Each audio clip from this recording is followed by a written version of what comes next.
is Tennessee and Auburn, a classic SEC rivalry. Two of the original members of the conference are set to get reacquainted on the gridiron. And there has been some outstanding players featured in this series. Some of the greatest to ever play the game, like Reggie White, Bo Jackson, Peyton Manning, and Takeo Spikes. Who will be the next superstar? It's the orange and white versus the orange and blue. Only the second time they have met in the last 10 years. SEC Network Football presented by Allstate. And a pleasant good morning or afternoon, depending on where you are. I'm Dave Neal.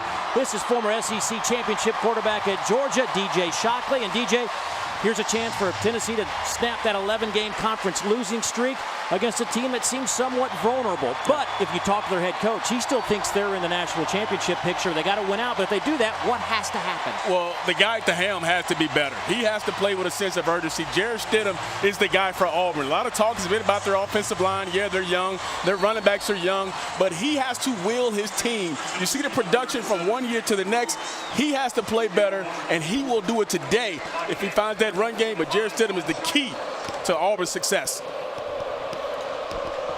Tennessee wins the toss. They defer, so Auburn will get the football first. That kick will sail into the end zone and out to the 25 it will go. And here comes an Auburn offense led by their quarterback, Jarrett Stidham. I'm Jarrett Stidham, junior quarterback from Stephenville, Texas. Today, against Tennessee, our offensive goal is to focus on our assignments individually and then collectively as a unit execute at the highest level possible. And DJ, that's been the theme. In our meetings yesterday, we talked to plenty of coaches, a lot of players, and each individual has to take responsibility to make this work. Yeah, man to a man, person to person. These guys have to come out and play with that sense of urgency early. First play, they'll come near side, little sweep, and they'll get it in the hands of the freshman Anthony Schwartz, the man they call Flash, and he'll pick up 9 quick yards. And you see Auburn going fast. This is where they want to start. If they can find a way to get into rhythm early, it makes their offense really go. Only 59 plays last week against Mississippi State in that loss, but Tennessee's defense will stand up. No gain on the play as Boobie Whitlow is stopped short of the line to gain. So it'll be 3rd down and short. Remember, this Auburn offense has not run the ball well. I think that's a story we are all familiar with. Less than 100 yards rushing in 3 consecutive games. Yeah, and this is a big down for them. The last 3 games, they have not been good on 3rd down. 12 of 43 on 3rd down conversions. Big down for Auburn to start this drive. Whitlow comes back in motion alongside Stidham. They'll hand it to Whitlow, who will pick up 3 yards and the first down. So that'll move the chains. And another thing that Auburn has to do is they have to, for this offense to function, get in that tempo that Gus Malzahn loves. And that's where they want to live. They want to live in the tempo game, going fast, using their speed to an advantage, catching their defense off guard at times. But they have to pick up big yards on 1st and 2nd down to get that tempo going. Inside zone has to work for them, but they'll try to attack the edge as Sean Shivers, another freshman. He'll pick up 7, maybe 8 when it's all said and done. 2nd and short. And here you go, right into the tempo here. You pick up big yards on 1st down. You can jump into this tempo. You can use the rhythm. And I think all these things will help Jarrett Stidham today if they continue to be this way. Stidham coming near side, just off the fingertips. Looking for Darius Slayton. Another shot that was there. And if you watch the Mississippi State game on film from last week, he had Darius Slayton wide open in that ball game for a touchdown. He misses Darius Slayton here, and just the rhythm just hasn't been there between him and Slayton, this big play receiver. Those are the plays you have to hit. Last year, Slayton averaged 22 yards a catch. This year, it's down to 14 on the ground. Whitlow breaks a tackle across midfield. There will be a 1st down, a pickup of 8. One of the concerns for Jeremy Pruitt was how well will his team tackle today? Yeah, and that's been a big issue for them as well, as getting guys off the field. He talks about the knockback tackles for his defensive guys. They haven't been able to do that. Quick snap, little stutter step into the hole. Whitlow will pick up 4 more yards. And as you watch Terry Whitlow start to get into this ball game, you can see him coming along with the patience. He's becoming more of a complete back, understanding where the hole should be, and he's hitting them with some intensity now. And one thing they like about him is he always falls forward.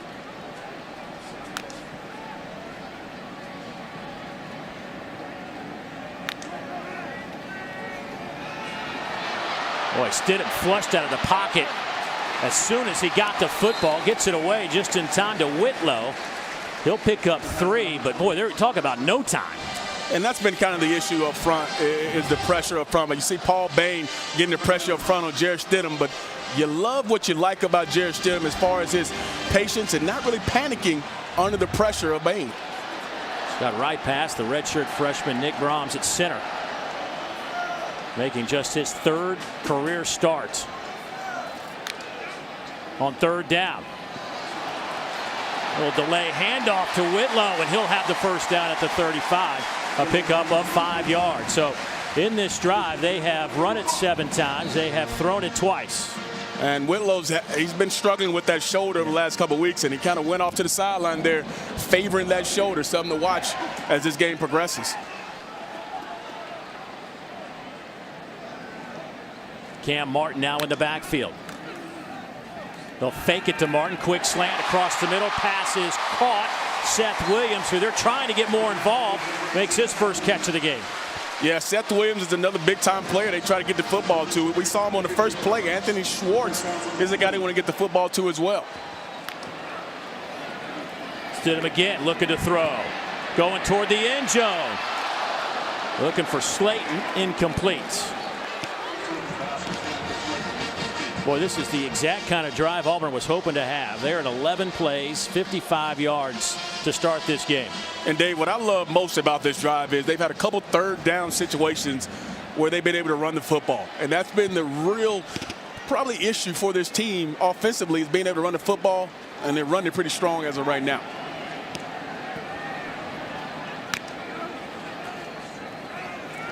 Little reverse. Here comes Schwartz, has a couple of blockers, cuts it back to the 5. He is stuffed at the 3-yard line. It'll be 1st and goal Tigers, an 18-yard pickup. Talk about the creativity from offensive coordinator Chip Lindsey, getting the football in one of your playmakers in space. Big guys out in the front, your linemen out front blocking. This is the perfect drive if you're an Auburn Tigers fan. You've seen the run game, you've seen the pass game, and the creativity to get the football in your playmakers' hands. 1st and goal at the 3. Schwartz goes in motion. Handoff inside. Cam Martin trying to drive to the goal line. He'll be stopped short.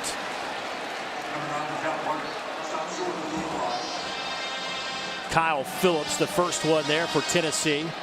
Cortez Sapp coming in as well. It'll be 2nd and goal from inside the 1. And you see number 5 right there. Kyle Phillips, a big part of their defensive line. And this is the part of a ball game where they really want to get going, is up front with the O-line and D-line. 3 tight ends. Big boys are on the field now. Toss sweep coming left side. Touchdown, Auburn. Chandler Cox.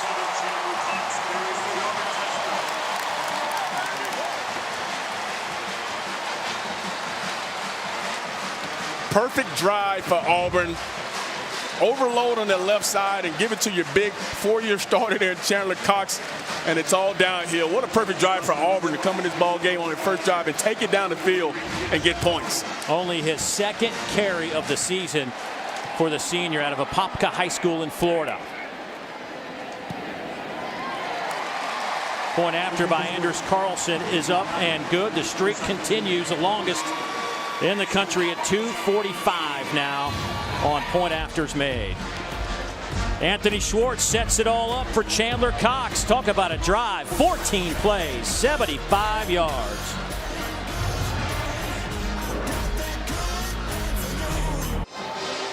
Long way to go in this one, but Gus Malzahn has to feel pretty good. Talked to us all day yesterday about how he felt they were really close to putting together a drive like this, and what a way to open a game.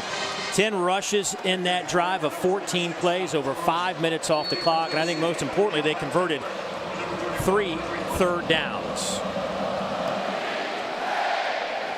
That kick will head into the end zone. Been an interesting few days, couple of weeks here on the Plains. For more on the Auburn story, let's go down to Dawn Davenport.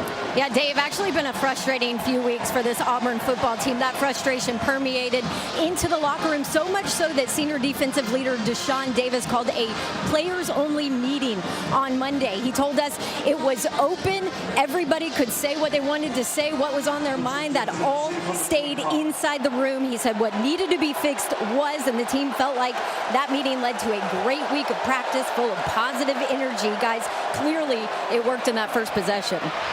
And speaking of first possession, Tennessee with a good start as they go with Ty Chandler.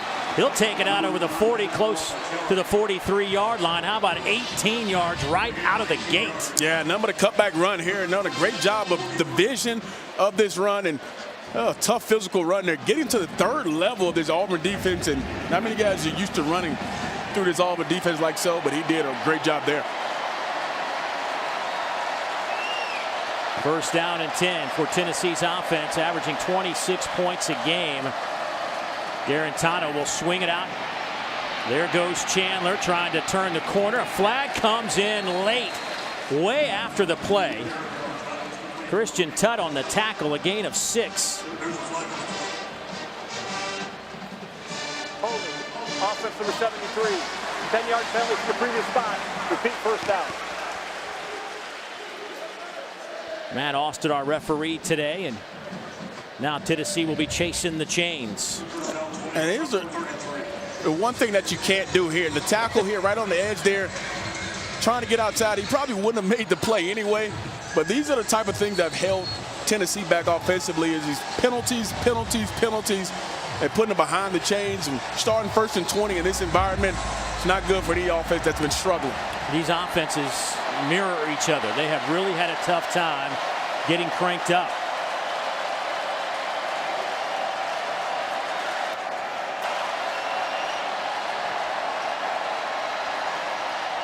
Jordan in the backfield gets the handoff left side. He is thrown to the ground by Marlon Davidson, only a yard.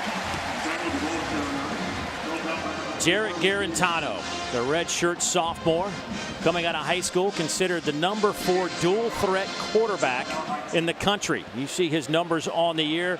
2 weeks ago against Georgia, 13 of 21, 143, 2 TDs, no interceptions. Really did a nice job handling the offense. Just not enough firepower against the Bulldogs. Yeah, Jarrett hasn't played awful. He's actually done a great job taking care of the football, most important thing. 4-man rush. Garantano stands in there. Underneath it goes to Jordan. He'll be close to the first down. They'll spot it right at the marker. Deshaun Davis chases him down. A pickup of 19. And that's Tennessee using the matchup to their advantage. You got a fast guy in Tim Jordan on a linebacker, and Deshaun Davis, who is their leader in it, but he does not match up well with Tim Jordan in space, and does a great job of Garantano just checking it down, not trying to force the football down the field, and you pick up a big first down. And it is just a big play for this offense. Needed a spark. They got it. And you can see what's happening here. They'll run inside, kick it outside. Run inside, kick it outside.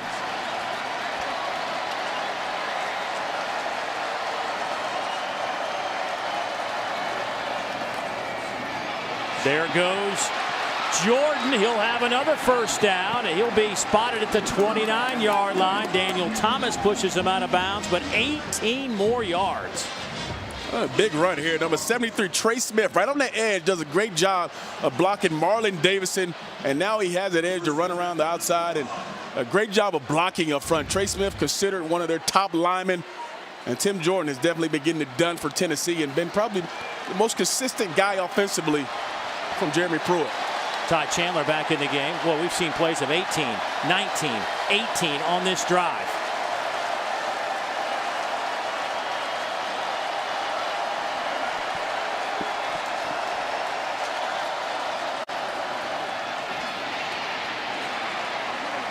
Thrown down at the 25-yard line. Ty Chandler on that carry. This is a Tennessee team coming off an off week. You think about going through an off week, you have time to prepare, you have time to have a couple new wrinkles put in. And this is a perfect drive for Tennessee, besides the penalty, to give them some confidence coming off the off week, saying some of the things they work on are actually working. Well, one thing Auburn's been able to really count on, even despite giving up some rush yards to Nick Fitzgerald last week, is this defense has been solid. They still are among the best in the country statistically. Garantano nowhere to go. He'll be dropped at the 25. No gain on the play. Marlon Davidson read it well. He alongside Dontavius Russell. Boy, that front four for Auburn, so good. And now you got a big 3rd and 6 situation here for Jared Garantano and his Tennessee offense. Can they find a way to pick up this, or do you not force the football because you already have a field goal in your back pocket? You're close. Don't do anything to hurt yourself here. You see the 3rd down conversion for Tennessee, not really well, but a big chance to pick up a 1st down. 3rd down and 6. Big Cat Bryant, #1 for Auburn, lines up on the edge. Looks like they might be bringing some heat. They'll back off, bring 4. Quick slant looking for Callaway. It is incomplete.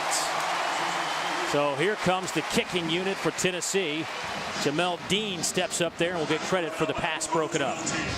It's a great job here of not panicking on the outside, getting that hand in there right at the end. Jamel Dean right there. Great job of making a play on the football and forcing this 4th down field goal.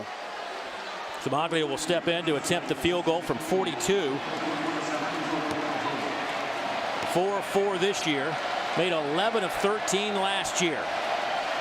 He is 1 out of 1 beyond 40 yards. This one on the way, and it will certainly get the job done. So a good answer for Tennessee. Some big plays, got it down into Auburn territory, and they get 3 out of it. 5:24 to go, opening frame. SEC Network Football is presented by Allstate, reminding you that football season is mayhem. And in part by Academy Sports and Outdoors, the official sports and outdoor retailer of the SEC. I love watching Charles Barkley tell Marcus Spears how to play defensive line. That was one of the great moments I've seen. We had a chance to spend some time with the boys and girls from SEC Nation last night at Alan Green's house, the athletic director of Auburn. It was great. Tim Tebow was there, and he picks up a name tag, and Charles Barkley stopped the entire proceeding and said, "What? Tim Tebow needs a name tag?" It was hilarious. Charles was great. Good to be around him and all the folks from SEC Nation.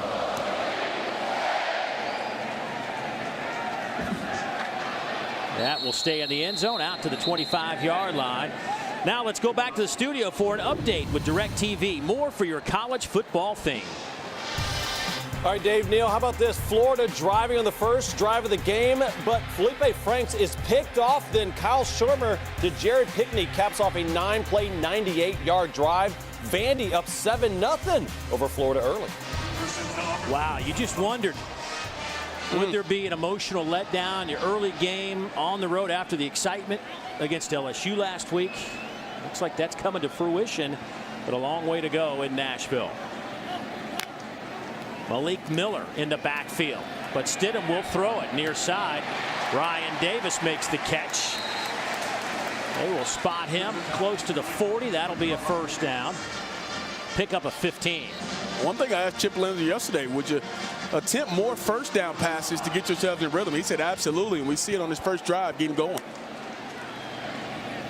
Trying to set up a little screen to the outside. They do so to Malik Miller. Bust out of the pack of players to the 40 and dropped at the 38-yard line. A big 22-yard pickup for the Auburn offense. Kyle Phillips and Alontae Taylor chase him down. Well, another way to get one of your playmakers the ball in space, and big lineman out blocking. Great run.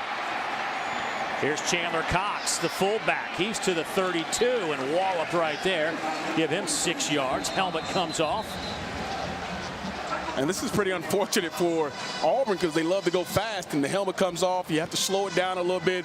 Nigel Warrior, they're coming off the football field. But Auburn moving at a frantic pace here in this first quarter.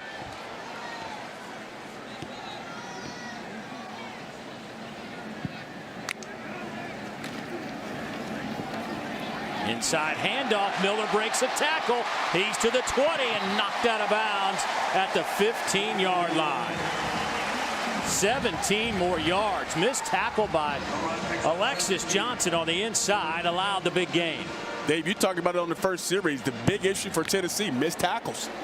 Quick snap, they'll fake it. Stidham nowhere to run. He's coming near side and will get out of bounds. Boy, Jeremy Pruitt told us they have worked extensively in their off week on trying to go back to fundamentals, tackle, tackle, tackle. They have had some big misses today. He's got to be happy with his offensive drive so far. Offensively, you did a good job of going down the field and responding to what Auburn did. Now your defense has to bow its neck here and force the field goal. 2nd down and 8. Stidham keeps it inside the 5. 1st down Auburn.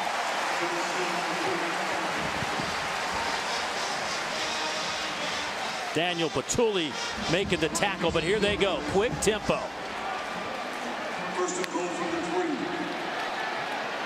They'll hand it off to Malik Miller. Nowhere to go in the middle of that line.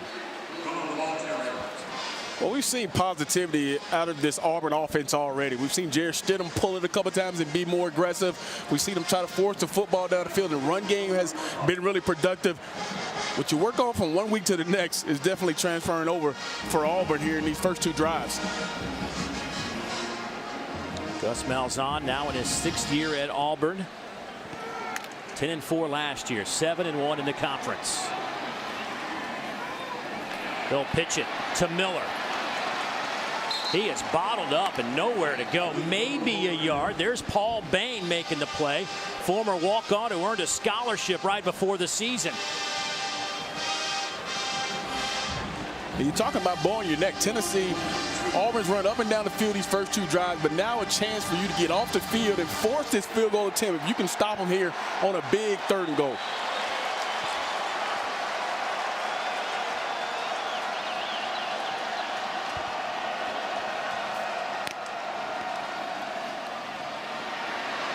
Stidham knocked away at the last moment. Excellent play on the back end from Bryce Thompson.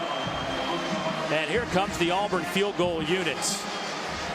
Boy, Tennessee stood tall on a 1st and goal and forcing a field goal. Dave, I thought he was a half a second late. He has the look. He's sitting right there for him, and as he tries to get outside, he has to get those shoulders around fast enough. Sal Cannella, I think he leaked right back inside. He had a chance to give it to him a second earlier. What a great job there of breaking that football up with Bryce Thompson. Anders Carlson from 20 yards out, far hash mark. That one will split the uprights. 9 plays, 73-yard Tiger. Let's take a look at the mayhem moment brought to you by Allstate. For that, we'll flash back to 1997 between these 2 teams. They met in the conference championship that year. Peyton Manning, the Vols fell behind early, but they started their comeback. Peerless Price with a big touchdown catch. The ensuing extra point attempt was blocked, returned by Quentin Rice for a 2-point conversion. And then in the 4th, Manning found Marcus Nash for 73 yards, and the celebration was on. The Vols would win it 30-29, their first SEC title in the expansion era. And Dave, we saw Peerless Price in there, a good friend of mine, and I never knew where he got his name from. But he said his mom saw a moving company and they near in his hood and liked it so much that he called him without equal, matchless. There it is, Peerless for you. Speaking of Peerless, how about this doubleheader coming up right here on the SEC Network? We'll start with Texas A&M and South Carolina at 3:30 Eastern Time. Then it's off to Arkansas and Little Rock. Ole Miss making their way to Little Rock. That's been a crazy series over the years, and certainly I'm sure there will be some excitement with that one. Here we've got a good one. 10-3. Auburn out in front after the field goal. Garantano will dump it off underneath. That one goes to Dominic Wood Anderson, the junior college transfer, the #1 ranked JC tight end a year ago. One thing that's emphasized for Tennessee in their off week was 1st down execution. Being good on 1st down. Coach Pruitt said they had too many 0 or negative yardage plays on 1st down. And so far they've done a pretty good job of being good on 1st down. Big plays have been there. They just haven't been able to connect. See what they do here on 2nd down and 6.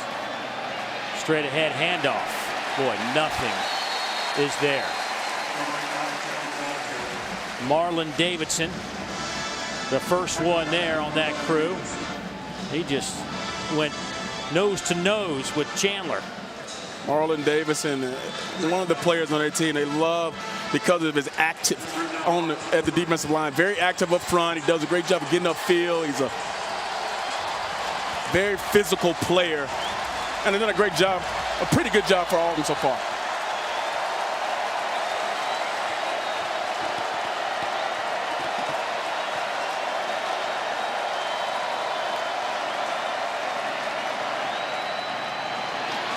Boy, nice pick right out of the air from Jawan Jennings. He'll have the first down. Boy, talk about great hands. That was a bullet, and he just snagged it.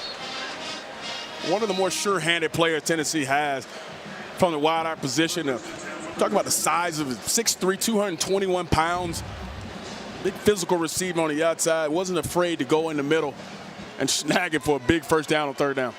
Redshirt junior out of Murfreesboro, Tennessee, with his 13th catch of the year, second on the team. Tim Jordan back in the game at tailback.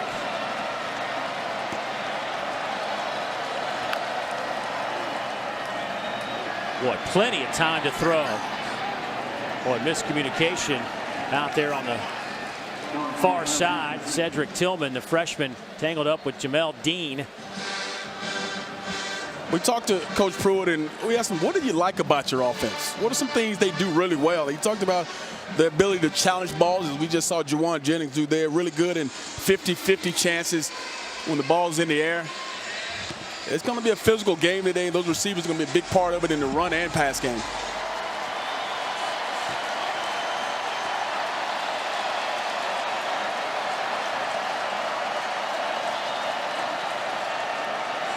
Garantano hit as he throws. Passes caught down at the 35 by Jordan Murphy. They're going to say incomplete now. Murphy says, no way, I had it.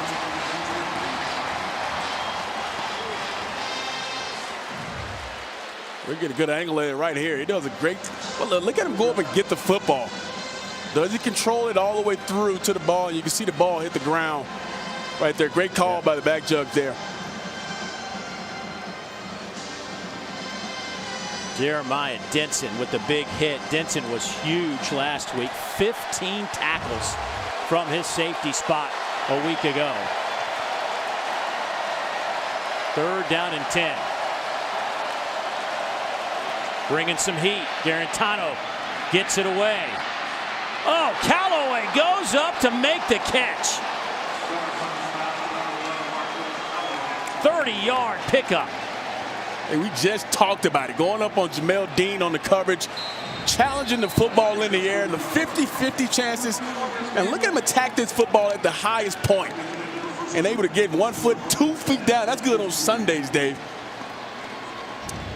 That'll do it for the first quarter of football here at Jordan-Hare Stadium. This series started in 1900. They have had some great battles over the years. It is renewed today for only the second time in the last decade.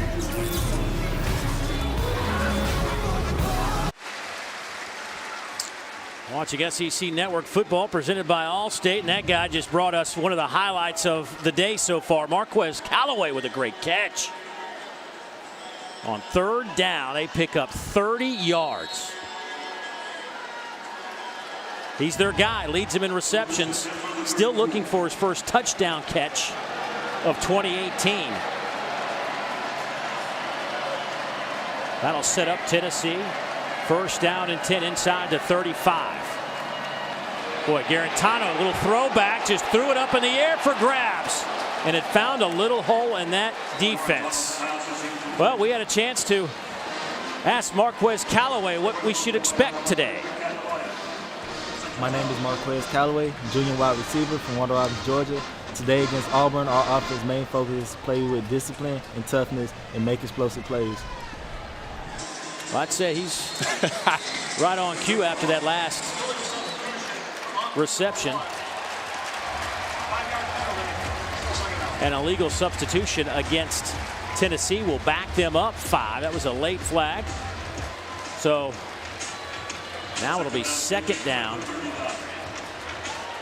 from the 39. We've seen Tennessee overcome these penalties in the first quarter.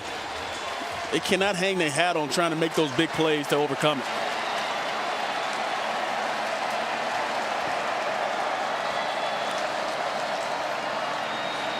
Tennessee going Wildcat formation. That'll go to Tim Jordan. Gain of 4. Brought down by Darrell Williams. Thought we might see a little bit more of that just because of the success Nick Fitzgerald had running the football. Basically, it was a wildcat formation with a big fella, and they just pounded Auburn in the run game. Injured player will step aside.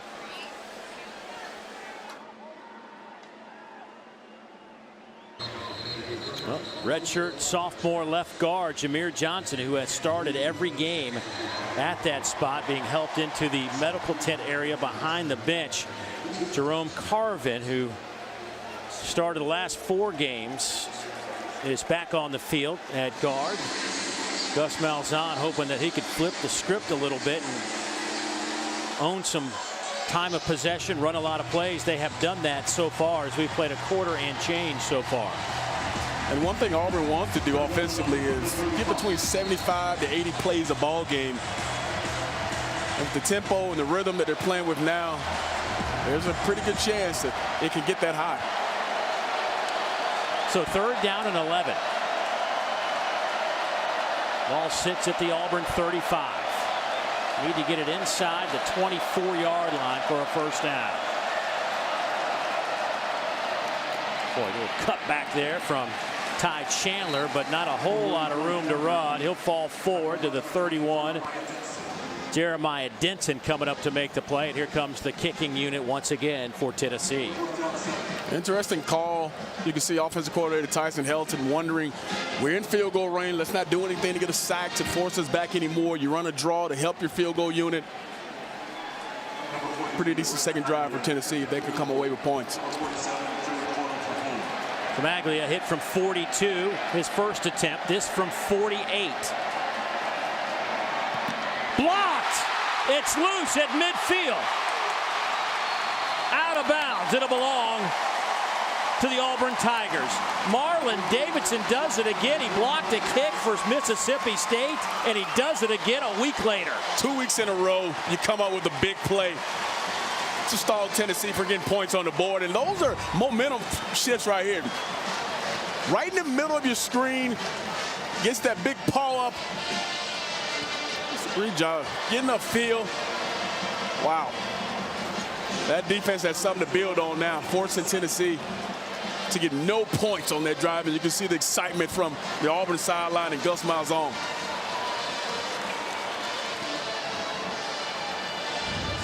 And Auburn inside Tennessee territory to start this drive. They'll swing it out to Davis.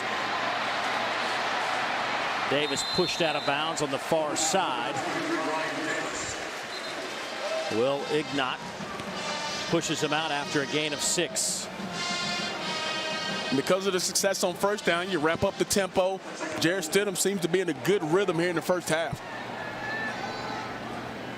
13:15 to play, second quarter. Pressure comes on Stidham. Throws as he tries to hit the turf, and it's picked off at the 41-yard line. Bryce Thompson comes up with the interception. Not the play you wanted from your veteran quarterback, forcing the football, going to the ground. Well suited just to throw this football away. And nothing happening on the outside, and forcing the football, just a bad throw there by Jarrett Stidham. He'll do a better job there of just throwing the football away. Former high school wide receiver. Started at cornerback 2 weeks ago against Georgia. Starting again this week. Comes up with the interception.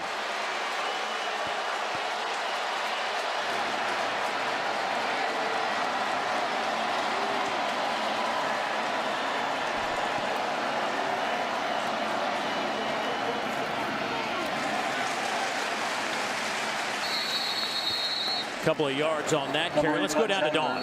Well, Dave, we saw Jameer Johnson come off hobbling on that right ankle. He's still in the injury tent, hasn't headed back to the locker room. But remember, though, offensive coordinator Tyson Helton told us that he needed his O-line to play angry today, and he pointed out Johnson as one of those guys that brings that demeanor. I'll update you when we know more. Thank you, Dawn. Not a whole lot of depth on that O-line, that is for sure. They've had some similar issues as Auburn. Just need to protect better, just block better as a whole. Four-man rush. Garantano near side. Caught. Ty Chandler with a circus catch. Was he inbounds or out? They discuss it. Let's see what they do.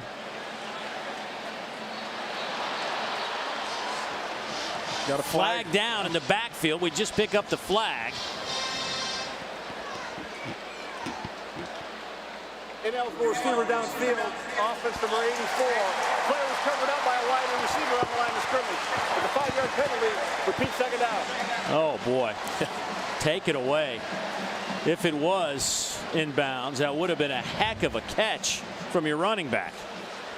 You got two guys on the line of scrimmage up here. One guy has to be off. And now you have the illegal formation there. And great ball, great matchup. You find what you want. Those are the big plays you have to hit in the ball game like this. And Coach Pruitt said, we just cannot get out of our own way at times, especially on offense. Another example of it. An unforced error. Tim Jordan in the game at running back. Garantano, little high, trying a little slip screen to Juwan Jennings, incomplete. And with 11:56 to go in the second quarter, let's head to the studio. Peter. All right, Dave, Neal, we were wondering, you guys talked about it, would there be a little hangover for Florida after the emotional victory against LSU? How about this? Kyle Shermer to Keyshawn Vaughn. He gone 75 yards to the house. Vanderbilt now up 14-3 on the Gators to the start of the second quarter. Wow. Whoa. Big news in Nashville. Wow. Good one here. 10-3 Auburn out in front. Third down. Garantano fires a bullet. Caught first down at the 43-yard line. Juwan Jennings with another big-time catch. And here's the arm talent you talk about with Jared Garantano. That window is so small to fit that football into. He throws with anticipation. Here's Juwan Jennings. As soon as he comes out of that break, those are the plays that are hard to coach if you're a quarterback. You either have it or you don't. Former Mr. Tennessee football in the state showing his skill set today with two excellent catches. On a first down and 10, nowhere to run. Tim Jordan brought down by Chandler Wooten. This Auburn defense has taken it upon themselves as a challenge after what happened to them last week.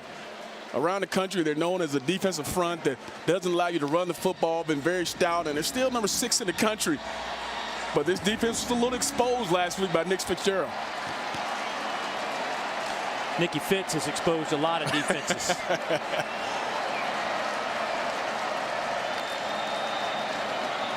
Second down and 10. Garantano over the middle. Ty Chandler. It's a race to the end zone, and he wins it.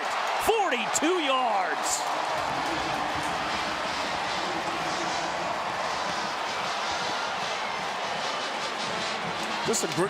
He does an outstanding job of recognition. They brought the corner blitz away from the back.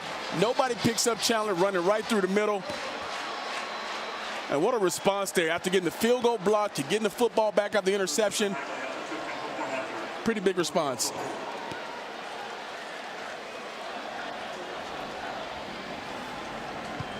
The extra point to tie it up. It is good.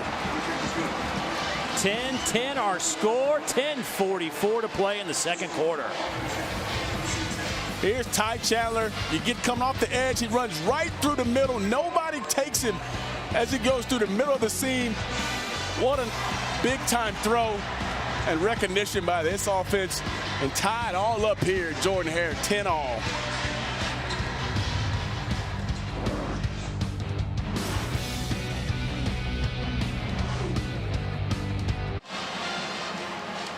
Jeremy Pruitt has to be happy with that quick change offense. They get a field goal blocked, and then the very next play, Stidham throws an interception, and the offense able to strike on the touchdown pass to that man, Ty Chandler.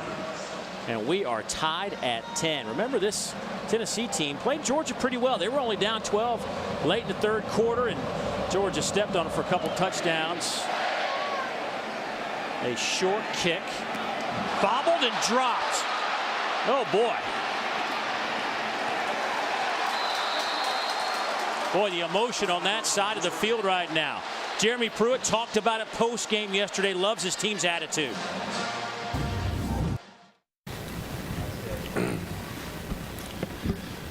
You know, these guys on this team have had a lot of negatives go toward them for a long time. And I'm proud of them the way they fought, which means we're headed in the right direction. And that excites me. That's why I'm getting a little bit emotional.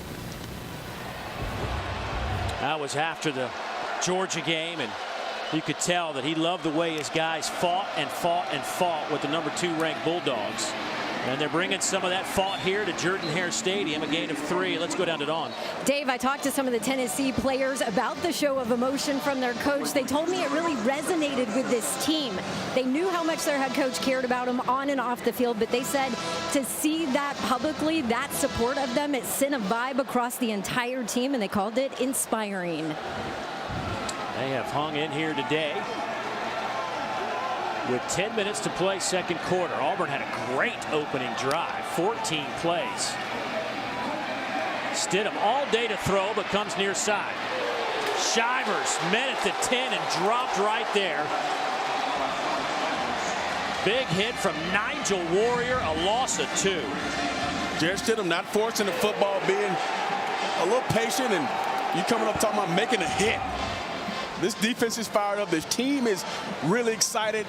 And you can tell the momentum now has completely switched to the guys in the white. So now it's 3rd and 9. Jeremy Pruitt wants a timeout. Jeremy Pruitt with a 30-yard sprint to get the timeout. We'll step aside.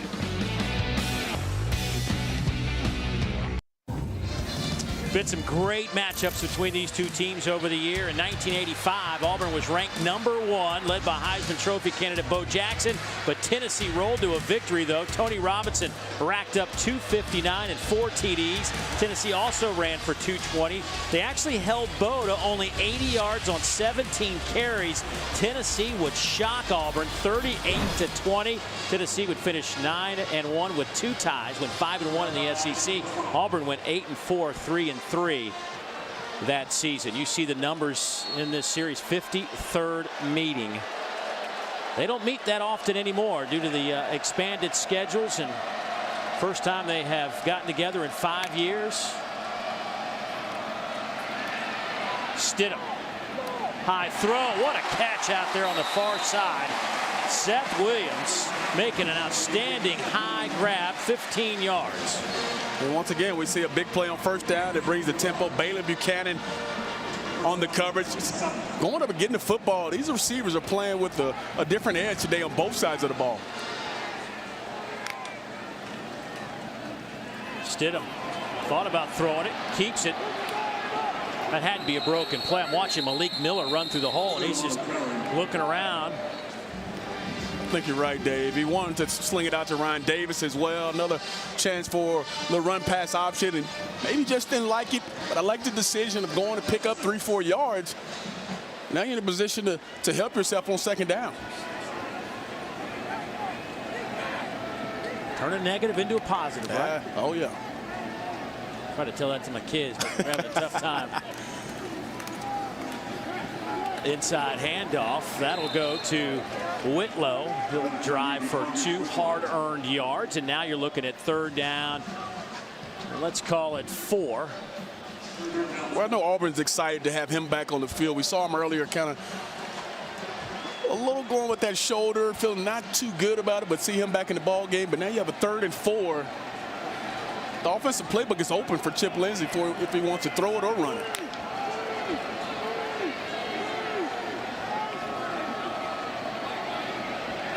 Boy, both teams making a lot of adjustments here before the snap. Davis will come in motion. Over the middle, pass is caught. A big gainer to Slayton, still on his feet. Down to the 41-yard line. A 26-yard pickup. And just you see Stidham standing there and deliver the football with accuracy. Tempo's coming. They're in rhythm.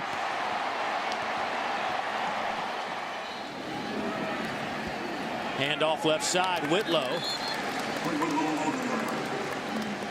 He'll fall forward. Pick up 5 on the play. Let's go down to Dawn. Dave, you mentioned Boobie Whitlow dealing with that shoulder that he injured 2 weeks ago. They adjusted the brace that he's wearing under the pads in the first quarter. He's been on the sideline. He's good to go, even though we are seeing a heavy dose of Malik Miller as well. Yeah, we've seen Shivers, Martin, Miller, Whitlow in the Wildcat formation.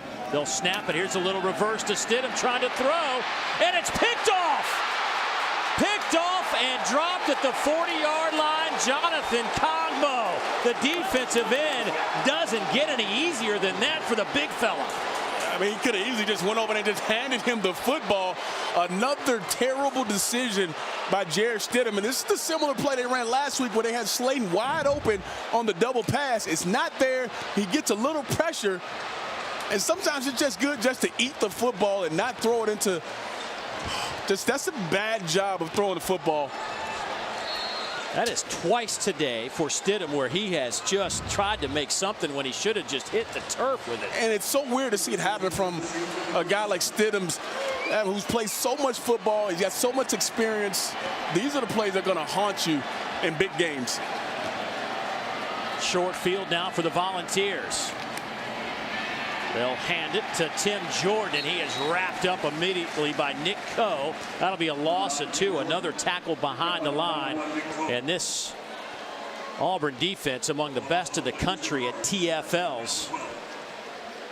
Matter of fact, they're in the top 10 in that department.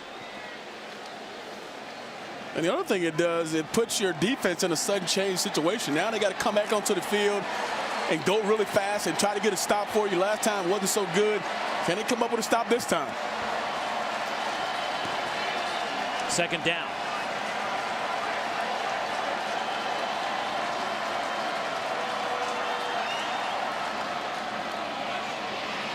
Near side, nowhere to go again. Auburn quickly to the line to make the play on Chandler. Davis in the back making the play. Big third down.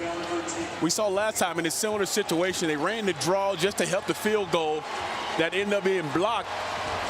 Do you give your quarterback a chance to throw the football down the field now? He's made good decisions with it. I know it's 3rd and 13, but this is where Jared Guntano has a chance to grow up.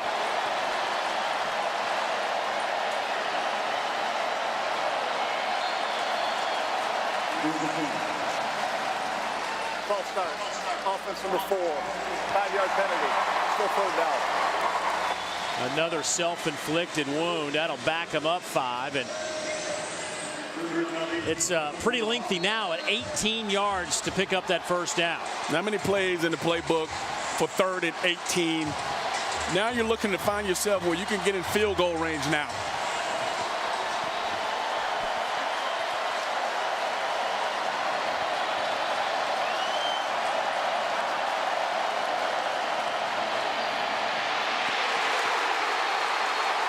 Nick Coe levels Garantano.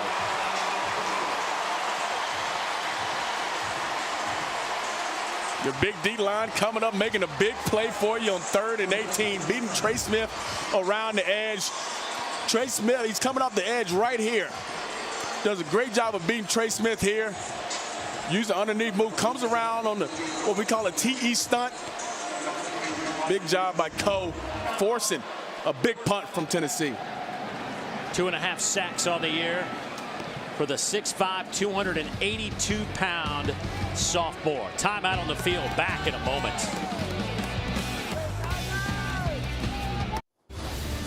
Coming up on the SEC Halftime Report, Peter Burns, Gene Chizik, Chris Doering. We'll talk about Florida struggling with Vandy, and Chiz and Doering break down Georgia LSU. One of them's calling for an upset. We'll also hear from Jimbo Fisher as he gets ready to take on South Carolina. Back to Dave, DJ, and Don Davenport down on the Plains. All right, thank you, Peter. We'll see you guys in about 4 minutes and 18 seconds off this game clock, and we're about to see our first punt by either team this afternoon. Big sack from Nick Coe sets up 4th and a mile. Joe Doyle will punt it away. Back to return, the electrifying return man Ryan Davis. A short kick takes a favorable Auburn bounce, and the Tigers will have it around the 21-yard line. Hey, Monday, 7 o'clock Eastern, it's Thinking Out Loud with our boys Greg McElroy and Marcus Spears. They'll talk some football. Want your participation via social media throughout the show. It's also available streaming live on the ESPN app. Now, last night I had a chance to talk to Marcus, talk to him about how I'm a little bit insulted, maybe hurt, that I have not been a part of that show yet. We definitely should have brought it up last night at the dinner. Why you haven't been on the show? You know, he had some food in his mouth. I couldn't understand what he was saying. It was something like "never in your lifetime," Dave. Something, that's what it sounded like. Here's Whitlow. He'll take the inside handoff out to the 24-yard line, pick up 3 yards. I believe this drive is just as big for not just his Auburn offense, but for Jarrett Stidham. 2 big interceptions. He has to play better. He has to make better decisions with the football in his hand. Stidham 9 out of 14, 106 yards, and those 2 picks. Bringing some heat. Stidham will stand in the pocket, throws a bullet on a comeback route. Schwartz, he's a track star, one of the fastest in the world. Nobody's going to catch him. Touchdown, Auburn.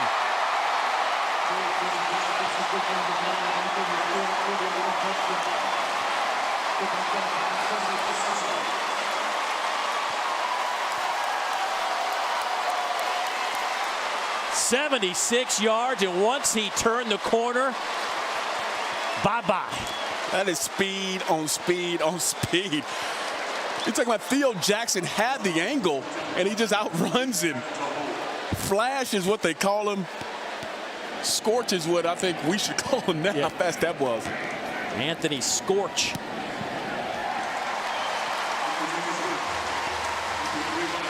He's just a freshman, folks. Jarrett Stidham found him on a comeback, and bye-bye. Unbelievable curl route that he takes for the distance. Speed on top of speed for Schwartz.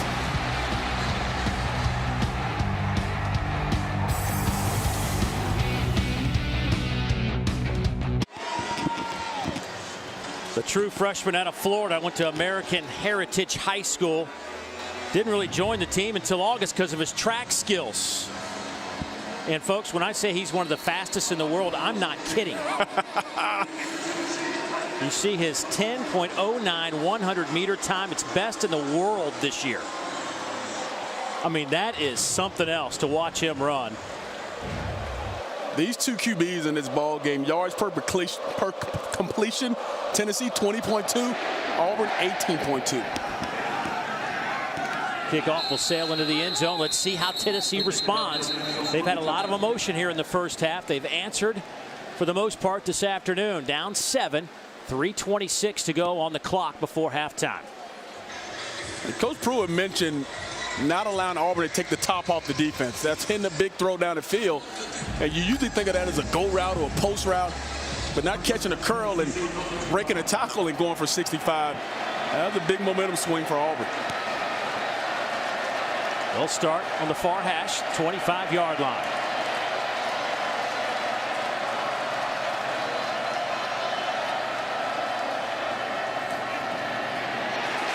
Boy, just no holes up there in between the tackles. Derek Brown plugging that one up. Derek Brown, we've seen him for years, and we've seen him cloud that middle. We've seen him being disruptive in the run-pass game. It's hard to double team him, let alone single block him. And if you give him a single block up front, 9 times out of 10, he's going to make that play for you. In a big game against LSU, had 9 total stops from that D tackle spot. 2nd and 11. Garantano. Near side, pass is caught. Right around the 30-yard line goes Josh Palmer. He'll pick up 6. First catch of the day for Josh.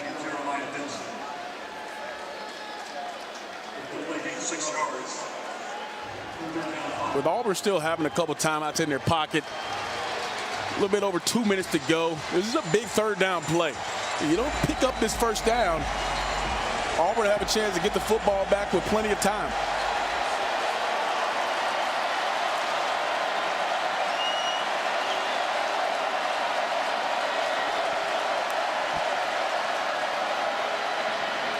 A lot of green grass. Tim Jordan. They might have stopped him shy. Good hustle to the ball by the Auburn secondary. Daniel Thomas was the first one there. Let's see where they spot his progress. Looks like it's going to be shy, and here comes the punt team. Tennessee had exactly what they wanted, man-to-man coverage on the outside with one of the big players. And you talk about the pursuit, Dave, coming from inside out, forcing him to push the football back inside. And there's the cavalry coming and stopping them on a big, big third down.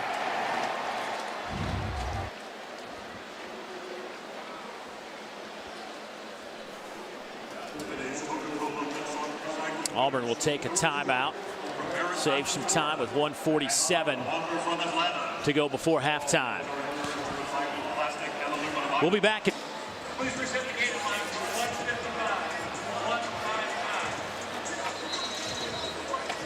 Still don't know where that ball is going to end up. Do you think it was a completion? I should have asked her. We had dinner with her last night. Should have asked her. Meanwhile, I'd like to ask Jeremy Pruitt what he's going to tell his team at halftime. They have had a couple of self-inflicted wounds, some penalties that just are careless mental mistakes. And they're about to punt it away to that guy, Ryan Davis. Paxton Brooks will kick it away.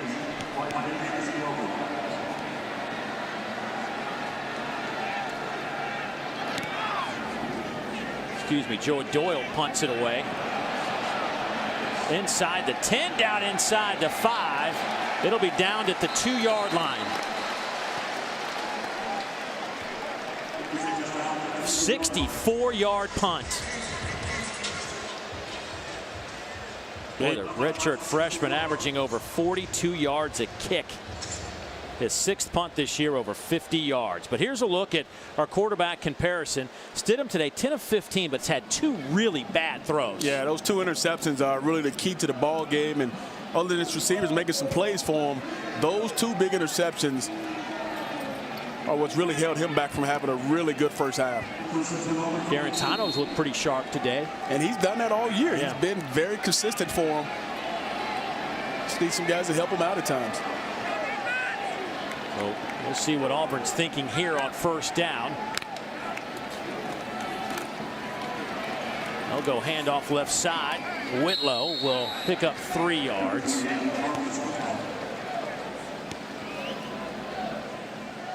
Not much of a sense of urgency here with a minute and a half to go before halftime. Looks like Auburn's kind of content to take this to halftime with the lead and not do anything to hurt themselves right before.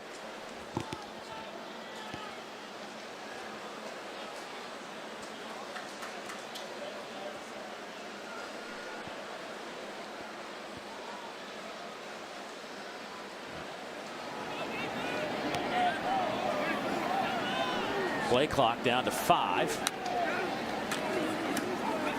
They'll go to Whitlow again. Tried to kick it to the outside and slips down at the 6. Only a yard. Third down coming up. And speaking of coming up, at halftime you can watch the live performance of the Auburn University Marching Band on SEC Network Plus. Start streaming now on the ESPN app. And now Tennessee's going to want to take a timeout, hoping that they may be able to do something here with the short field if they can force a punt. Spot on, Dave. Interesting dynamic here. Tennessee still has another timeout in their pocket. And you look at, does Auburn take a chance and throw the football here? Now Auburn up 7. You wonder what could have been had they not had these miscues. Jared Stidham just uncharacteristic of him of throwing the football into danger, and Tennessee making the most out of it, and just some miscues all over, giving yourself that bad field position. And then here's the interception that kind of baffles you here from a guy like Jarrett Stidham throwing the football into just bad hands, and a guy we haven't seen really do that much this season. Congo with his second career interception, had a pick six back in 2016 against Missouri.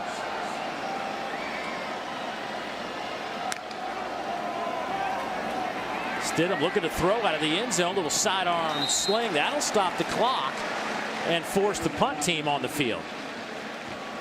Now advantage Tennessee defense. Now you have a timeout in your pocket. You're going to get really good field position. How aggressive are you as Tennessee going into halftime? Hey, are you surprised that they threw it there? I am surprised, because you would think they would force Tennessee to want to take that last time out. And even if you stop them, they have no timeouts. Aaron Sipos will punt it away, the Australian. Rush comes, he gets it off. End over end kick. Callaway back at midfield, makes the catch. 45-yard punt.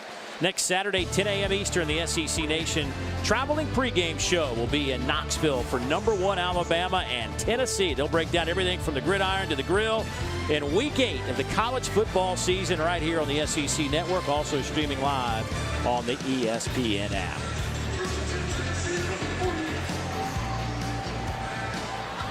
See if there can be, well, they need to get it around the 35-yard line, just inside the 35 perhaps, for a legitimate shot at a field goal. So they need to pick up just shy of 20 yards here. They'll swing it near side. Here's Chandler. He's run out of bounds at the 46-yard line. Drive before half, so drive before the end of a ball game. The first play is the most critical, to set yourselves up positively going into that second down play, giving Jarrett a nice, easy completion. Now with 38 seconds, plenty of time to get in the field goal range. Still have that timeout in your pocket as well.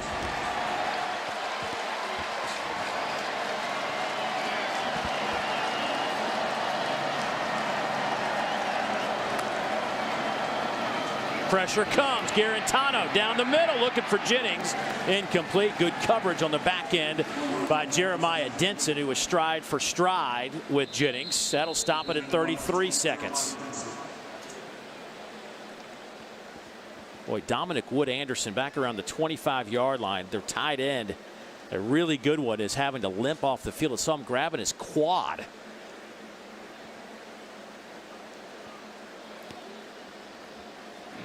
He's a player that they're really excited about as well. You see the size, he's a big, athletic player, but he runs like a deer. See him limping off is probably not good for Tennessee. Hopefully he's all right.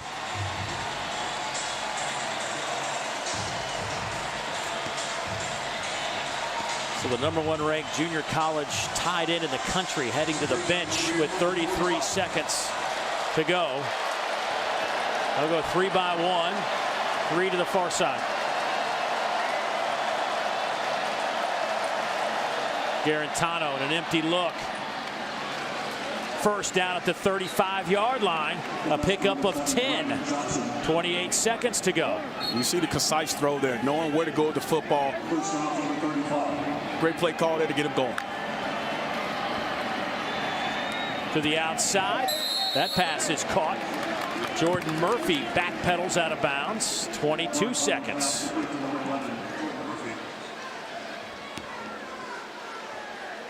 You've got a 4-minute offense, a 2-minute offense, and a 1-minute offense.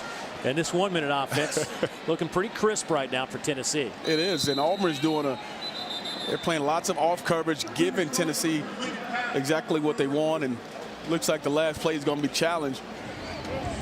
But Tennessee's taking what Auburn's giving them right now, and Jarrett's doing a great job of getting the football out of his hands.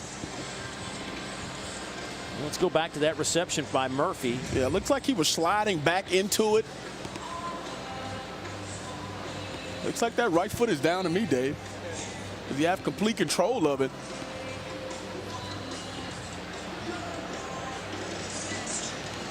Look at that right foot. That right foot hits down. It's hard to tell if he has any part of that white, but you got to remember the call on the field was a completion.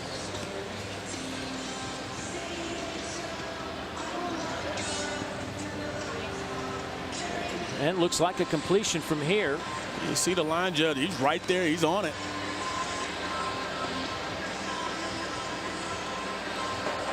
After review, the ruling on the field stands.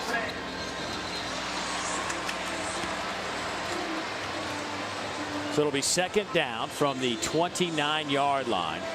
I would think anything here on the board for Tennessee is a bonus. And Dave, here's the other question to ask is how aggressive are you offensively? You've had a field goal blocked already, so it's not a foregone conclusion that the field goal is going to be 3 points. You take a shot in the end zone here.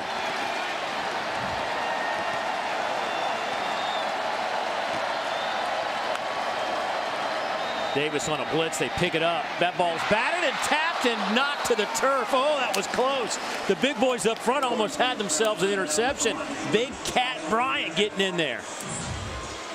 And one thing Coach Steele does, you get close to the end zone, they get close to field goal range, he brings a little pressure. If you can't get to the quarterback, D linemen are always taught Big Cat Bryant, get your hands up. At 6'5", 253, he's in the way of a lot of quarterbacks' eyes. Third down and 3 from the 29-yard line. Garantano near side looking for Callaway out of bounds. Igbenogany on the coverage. And here comes the field goal unit. Igbenogany played that football really well. Just forced him into the sideline. Marquez Callaway gives no room, and you can see a little tug in there. There's always going to be a little tug and pulling by those defensive backs. So a 45-yard attempt. The last one was blocked. And Auburn wants to take their last time out. The third and final time. Keep an eye on Marlon Davidson up front for Auburn. He has blocked kicks in back-to-back weeks from right up the middle.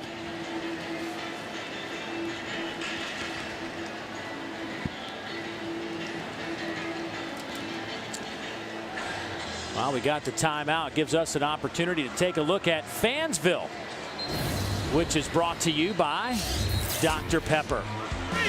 SEC! SEC!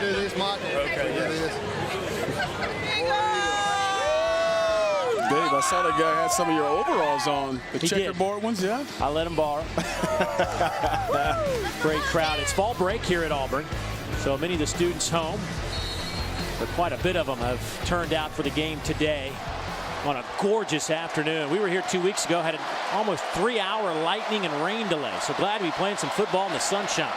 45-yard attempt for the far hash mark.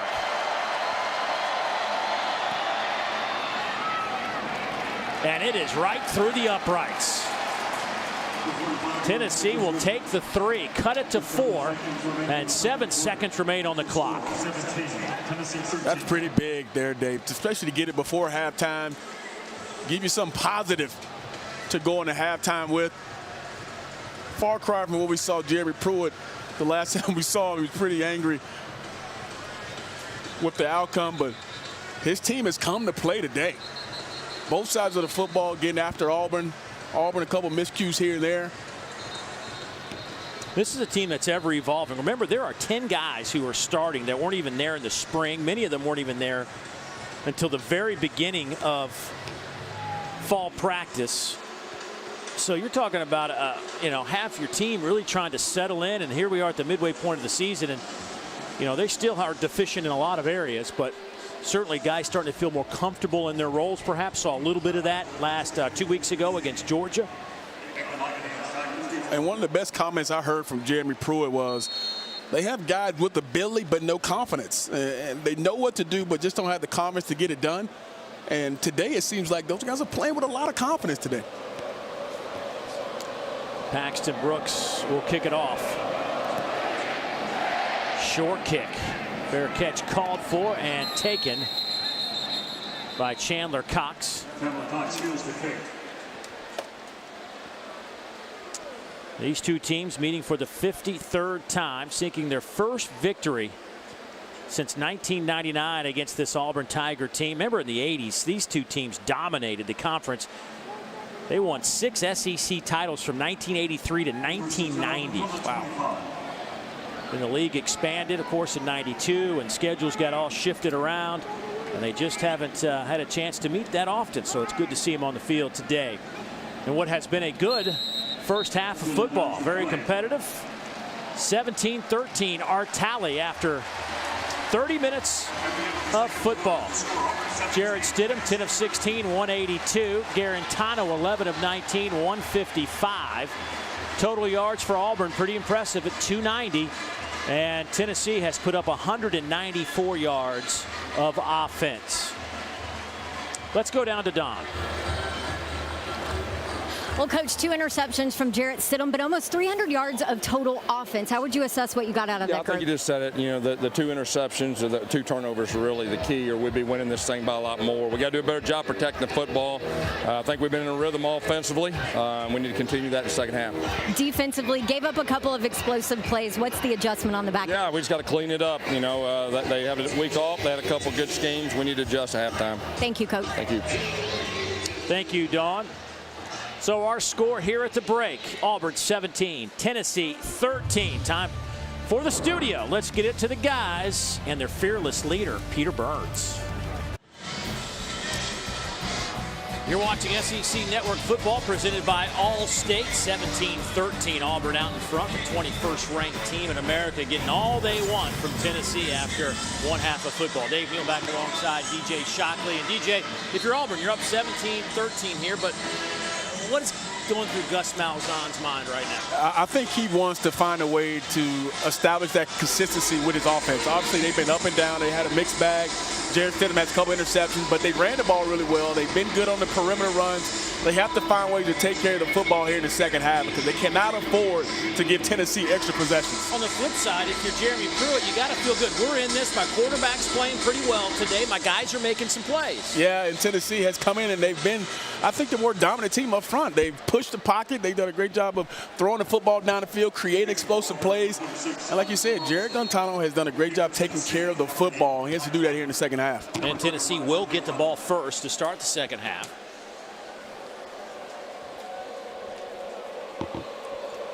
"33 plays on offense for Tennessee, 39 plays for Auburn. And a fair catch called for. Out to the 25 we go. Let's take a look at Playing with Style, brought to you by Belk. And we have seen some nice plays today by a few guys on the field. Yeah, Dave, these receivers have really stepped up for these quarterbacks and made some big-time catches in some moments where there's been some very tight coverage. And your quarterback believes in your receiver to give you a chance to go up and get the football, then he's going to do it. And now, once you get the football in space, make something happen with it. And we've seen that as the half closed with Anthony Schwartz. These receivers will have to come up big in the second half if they're going to have a chance to win. So first down and 10 from the 25. We'll start with Chandler in the backfield. And he may have lost a yard on the play. Look at our first half stats, and not much happening in the run game for Tennessee. Just the Tigers have clamped down after what was a disappointment in the run game last week. But 2 turnovers by Jared Stidham has allowed Tennessee to put 7 points on the board. Yeah, that's the glaring stat for me, is a veteran quarterback turning the football over multiple times, helping Tennessee get 7 points on the board. But at the half, you were still up.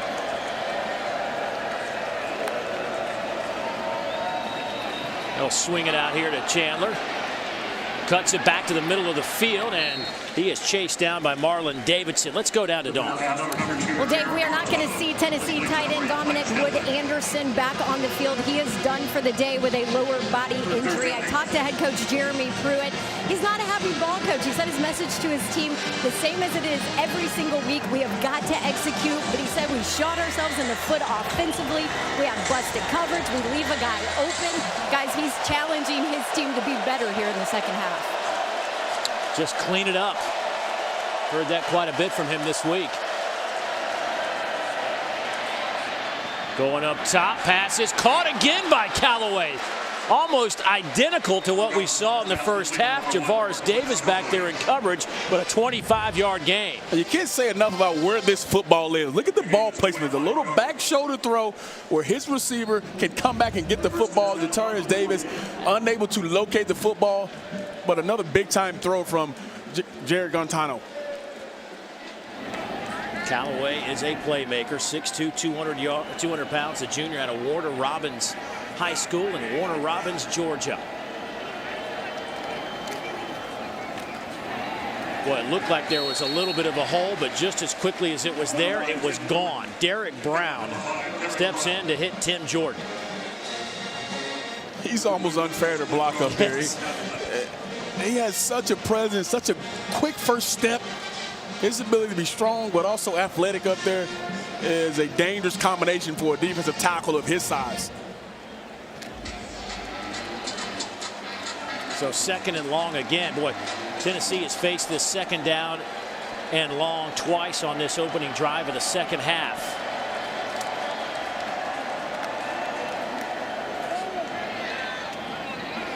Here comes Chandler near side, driving a couple of guys with him. Daniel Thomas went along for a ride, pickup of 10. Looks like they'll be just shy of the line to gain, so third and short coming up. And this is the physicality part of what Jeremy Pruitt expects out of his offensive line here. 3rd and 1 or less, you have to find a way to move your guy. It's a man-on-man ball game. He wants to find the physicality up front of these guys. No, he had a couple guys down offensively on the offensive line, but this is a big third down for him. One of the things that Jeremy Pruitt talked to us about is guys haven't been falling forward. Guys with the football, they've been losing a yard or two when they could have fallen for a couple of yards. We've seen that a lot today, guys getting that extra yard or two. See if they can get it here. Jordan in the backfield, they'll fake it to him and they'll give it to Chandler. And he should have enough for the first down. Let's wait a second, see where they spot that. They're going to say, sure, they might bring the chains in.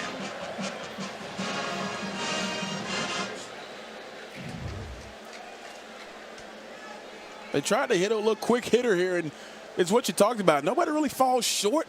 I mean, falls forward there. Kind of gets slung to the ground. You'd think he made a fall for that yard.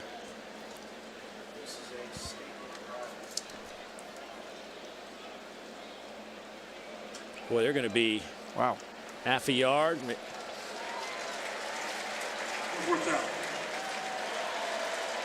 What are you thinking here, DJ? Well, here's a statement call for Jeremy Pruitt.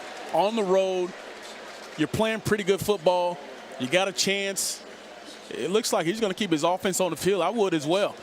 Remember, Jameer Johnson, the left guard, the starter this whole season, out with an injury.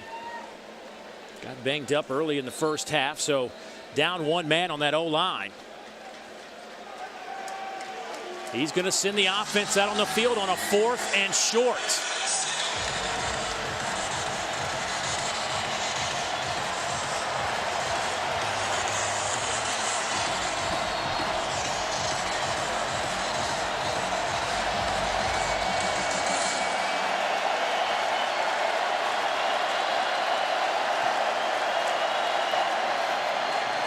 Handoff, nothing there for Madre London.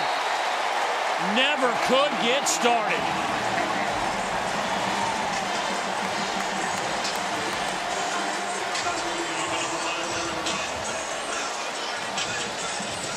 That defensive front, that defensive line, as you can see, it says it all for Jeremy Pruitt there. Just no push up front by this offensive line of Tennessee. 4th and inches, and you're not able to pick up the first down. You see the center getting blown off the ball. Ryan Johnson, they're getting pushed back some. Penetration is the key on short yardage plays, and Auburn got it. Dontavius Russell just pushed the line of scrimmage back about 2 yards. So now 1st and 10 for the Tigers. Malik Miller in the game at running back. Chandler Cox offset. And Davis comes in motion. They will hand it to Davis. Cuts it back. Boy, Tennessee was there to make a play for a loss of a yard or two, and Davis turns it into a 6-yard gain. And that's been the real issue for this Tennessee defense, is being in position. You're there, make the play, and that's kind of what Coach Pruitt really stressed was be there and then make the play.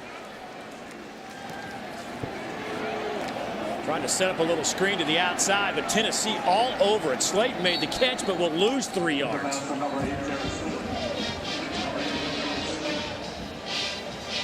Boy, there is something that Tennessee sees on these little wide receiver screens because they're swarming to the football. It just doesn't look an efficient play by Auburn. And Tennessee, they smell it out really quickly, and they found a way to that football. Bring up a big third down here. 3rd and 7.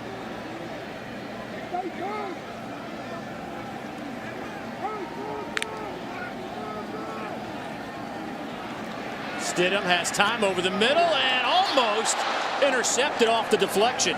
They were trying to hit Seth Williams, but now the Auburn punt team to the field. And just an inaccurate ball. No pressure in his face. Ball is high. This is a football that Jared has to bring down and put it in his chest. I know it touched his hands, but you expect with no pressure in the face of Jared Stidham to make an accurate throw. So Marquez Callaway back to return the punt. Aaron Sippos, the sophomore out of Melbourne, Australia, to punt it away. Auburn, top 10 in the country in net putting. Callaway, though, with a chance to return it here. Trying to get to the outside, and he will be hit a little bit late out of bounds. There are no flags. They'll have it at the 14-yard line, a 43-yard punt. Tennessee with the football. All right, we're about 90 minutes till kickoff. South Carolina A&M. Will Muschamp, head coach of the Gamecocks, and former beach house owner with Jimbo Fisher. Yeah, they used to share a beach house together. I wonder if they'll talk about that right before half. What do you think, David? DJ, you think? Yeah. How about the day of football we got on the network? That one coming up after this one. We've got a good one going on here in Auburn. 17-13. Tigers trying to come off a loss at Mississippi State. Meanwhile, this Tennessee team had a week off but played Georgia pretty well on the road, but still trying to snap this 11-game conference losing streak. You got to go back to November of 2016 against Missouri for their last conference win.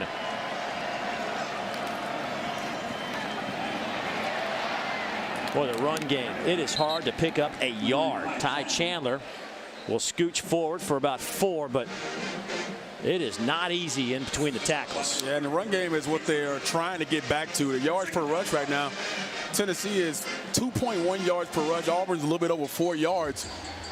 It's a part of the game that they must be better at.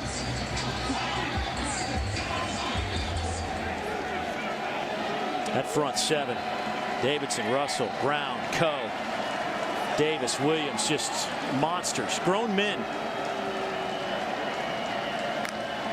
Jennings will go in motion. Garantano will try to tuck it and run, but there's just no room. There's just no room. 5-yard loss. Dontavius Russell, first man there. When you come into a ball game, you understand tendencies. You know what teams want to do. Tennessee wants to throw the football out in the flat again here. And they're gonna do a great job getting right up the center, right up the middle, going upfield. And it's just a tough job here of going and getting upfield. And number 79 does a great job of getting into the eyesight of Jerry Garantano there.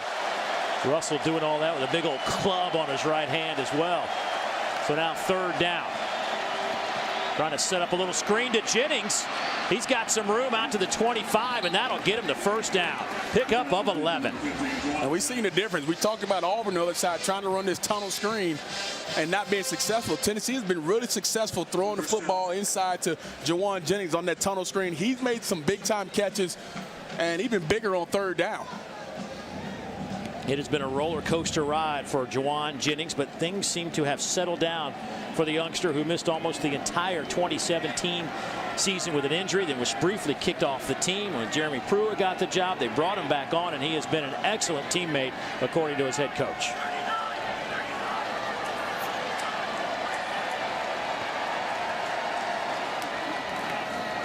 They'll hand it off to Jordan, and he'll lose some more yards. That is the 8th tackle behind the line of scrimmage for this defense. They came in with 49 on the year, among the best in the country. They averaged over 8 per game.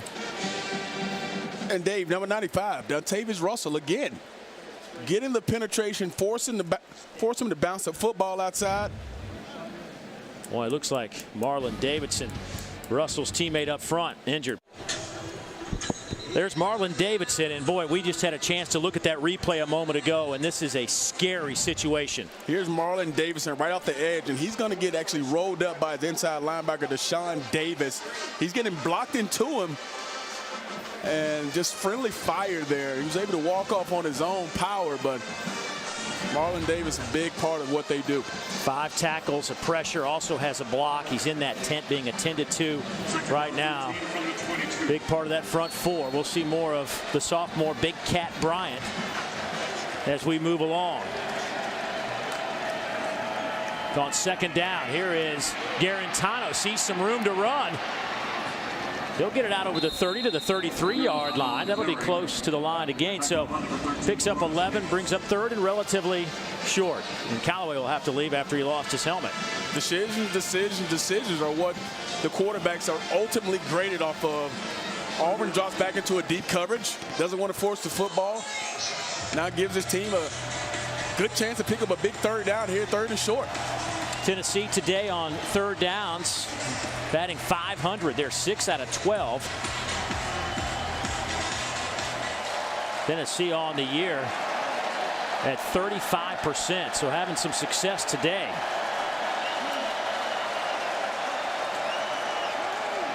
Straight inside handoff, they'll have it. Just power football. Haven't seen a whole lot of that, but Ty Chandler picks up enough, and they'll move the chains.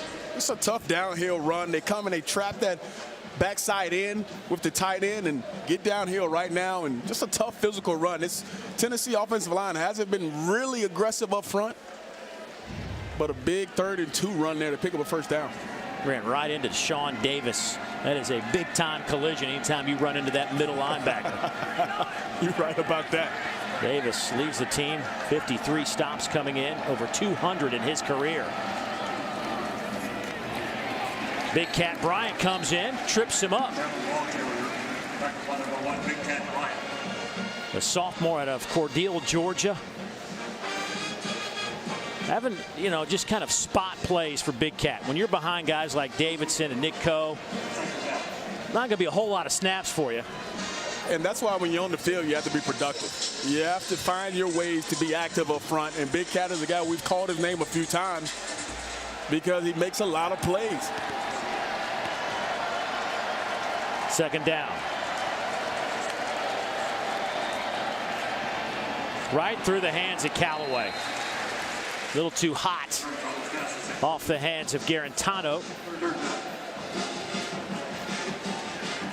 3rd and 10 here. Jared has been pretty good on 3rd down. He's thrown into some tight windows and made some really solid throws.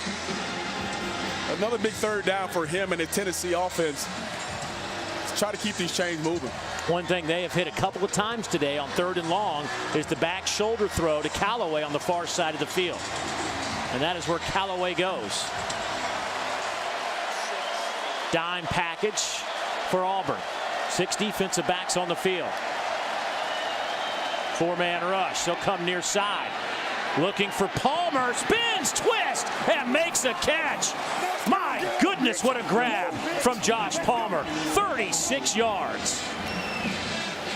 You're talking about a sigh of relief right there. Javaris Davis on the coverage, has real good coverage, but the ball placement and accuracy is #1 for Jared Garantano. Look where this football lands, outside and away from the defensive back.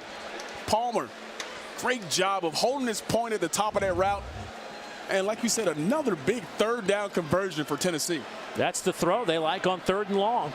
Throw it up, let their guys go make a play. 1st down and 10. Wildcat formation with Jordan.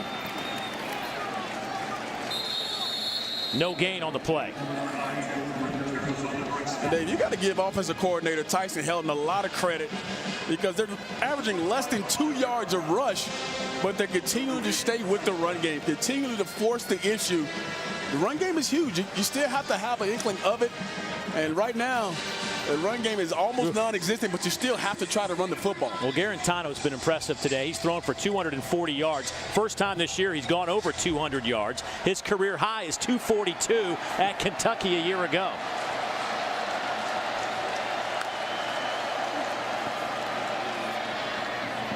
That pass is caught, but right at the line of scrimmage. Chandler is met. Jeremiah Denson pushes him out of bounds. One thing I'll say about this, now you could say banged up with Jameer Johnson out. This O-line, at least in the pass game, has given Garantano, for the most part, some time to throw the football today. And he has, and he's done a great job of getting rid of football at times, too. He hasn't holding on to the football, knowing they have some deficiencies up front. It is a young group. Both these teams have been struggling with experience up front.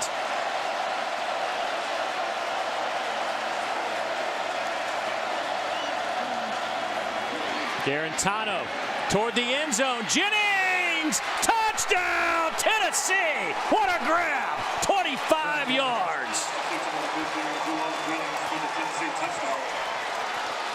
And guess who's going to get paid out for it? Jared Garantano. He's going to get a roughing the passer on the back end. He held in there to the last possible moment to let this football go. And I tell you, I've been impressed with the accuracy of him throwing the football down the field, hanging in there, taking some shots. And he's going to be rewarded with a big touchdown. Personal foul, targeting, defense number 20. A 15-yard penalty will be enforced on the kickoff. Results of the play is a touchdown. We are seeing Jarrett Garantano at his absolute finest in a Tennessee uniform. And you see come in at the end, and you can see the contact up high. But look at the fearlessness of Jared to hang in there to the last possible moment and drops an absolute dime to Jawan Jennings. DJ, can't overlook the fact that these receivers are going up and making plays. We heard Marquez Callaway talk about it in the open, how their position had to make the plays and help their quarterback out. Now, they are going to look at this to see if there's targeting. And remember, there's the strike zone on a quarterback, right? I mean, you got to keep that in the midsection. Denson went up high. Obviously saw some contact with the helmets. They will break this down, but that was just a bad sequence all the way around for Auburn. Yeah, I mean, they're playing good. You can see him come in right here. And you can see anytime you get anywhere up near the helmet or the high area of a quarterback, the flag's coming out.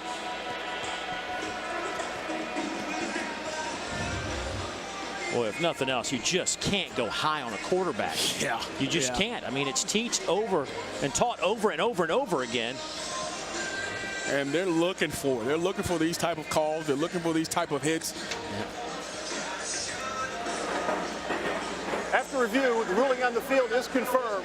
Number 20 is disqualified. So that's it for Jeremiah Denson.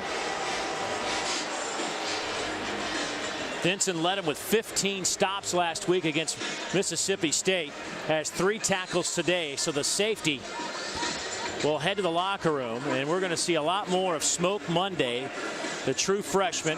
Matter of fact, we're going to see a couple of freshmen in that back end now get quite a bit of time for this Auburn Tiger defense. Garantano in that last drive, 5 out of 6, 75 yards. Just incredible performance by Jarrett Garantano. Extra point is good. It is a 20-17 lead. Guys making plays. Offense moving. They converted 3 third downs and then hit him with this home run to Jawan Jennings.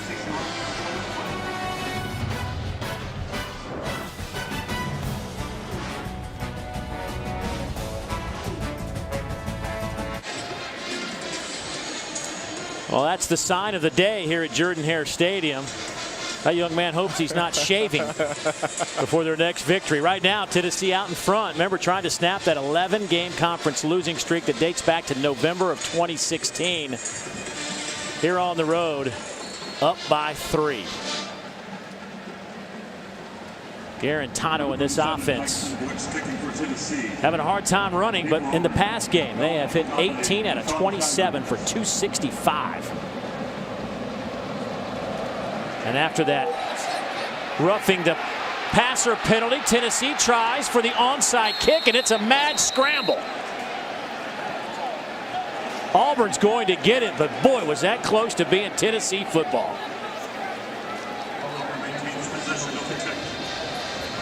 Look at Coach Pruitt. I mean, you can feel the energy. You can see the excitement on it. And what a call here. Kicking it into the end zone doesn't do much for you. You got a chance right here. 3 or 4 guys have their hand on the football.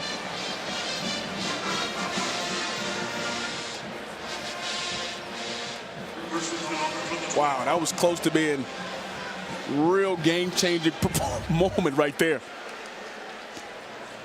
3:21 to go, third quarter. Auburn's offense has produced 291 yards. And they're going to have to call a timeout. Timeout, Auburn. The first timeout of the half. Auburn faithful getting a little impatient. We'll step aside. Back in a moment.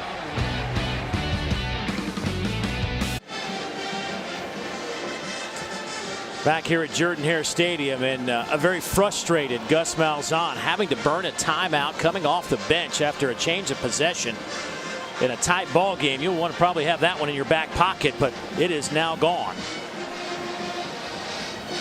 And even bigger than that, here's a situation for this Auburn offense who been kind of a mixed bag today. And yes, this is a big drive for them. Tennessee has lots of the momentum right now. And it is eerily quiet here at Jordan-Hare Stadium. They'll hand it off to Boobie Whitlow, and he'll get it out close to the 30. And with that, let's go downstairs to Dawn. Dave, so much talk from this Auburn coaching staff this week about tempo, and that's exactly what running backs coach Tim Horton told this sideline. He said, we're trying to go fast, we're helping each other up, we're lackadaisical, get up, get ready, go, go, go.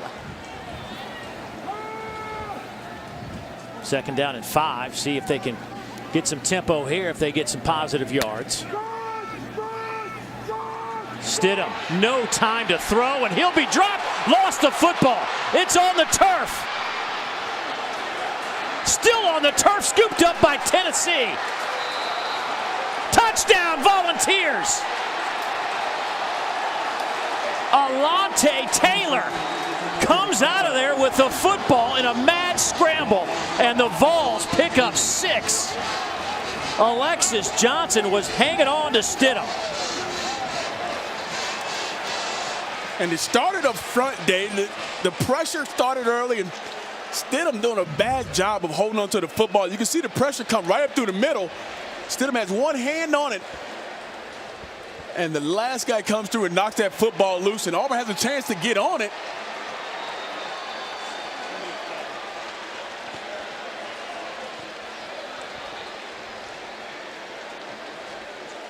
Jonathan Kongbo with the initial pressure coming up the middle.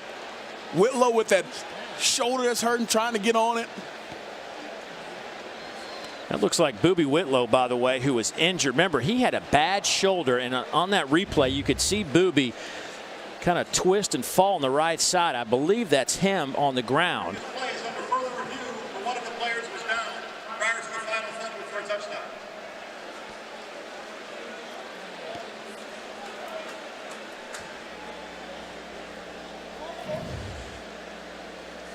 We're going to take another look at this to make sure that that truly was a turnover, that nobody had possession during that scramble. Did Whitlow have it? He may have had that. You know what? It's hard to see. Now, again, ruling on the field is touchdown, but Whitlow was on his side. But did he have possession of the football? It never looked like he had complete full possession of it because the ball still ended up squirting out there. But how about Boobie Whitlow giving it up for his team, diving in there? And you see him land on it there. Boy, it's hard to see if he actually.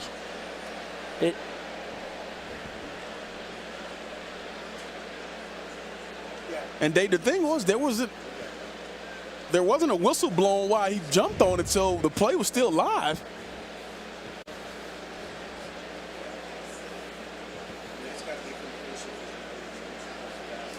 Rule on the field, the touchdown.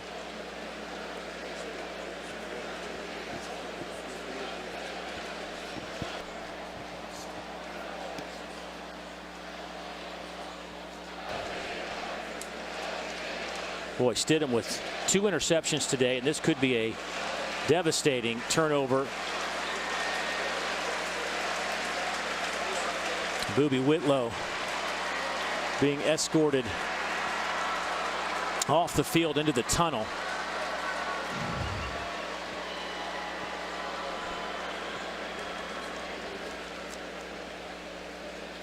Well, and that's just, to me, I just don't know that that football is in his possession from that angle. I just don't know how you can overturn that. Yeah. After review, the ruling on the field stands. Touchdown.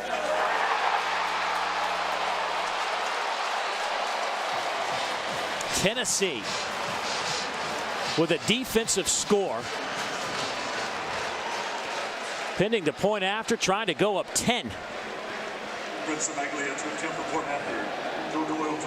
We talked about it coming out of the second half. The turnovers are going to be a big part of this ball game, and we see it rearing his head right here in this third quarter. Samaglio to attempt the point after. Kick is on the way, and it is good. And Tennessee has scored 14 points off of Auburn turnovers. Jeremy Pruitt loving it. His team up 10 on the road with 2:34 to go in the third quarter. And Dave, here's the moment where it could be a changing of the guard for this Tennessee team. They can finally believe that they belong and they can play with teams like Auburn. You see on both sides of the ball, players making plays, and Jared Guntano growing up on offense. His defense stopping this offense from Auburn on the road.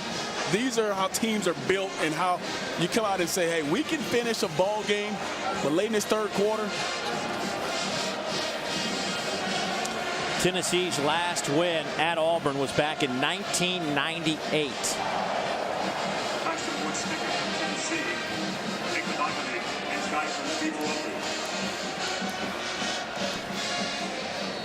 Wow.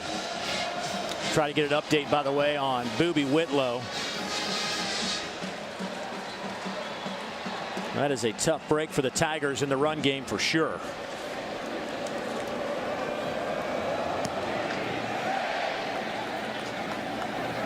Fielded at the 1.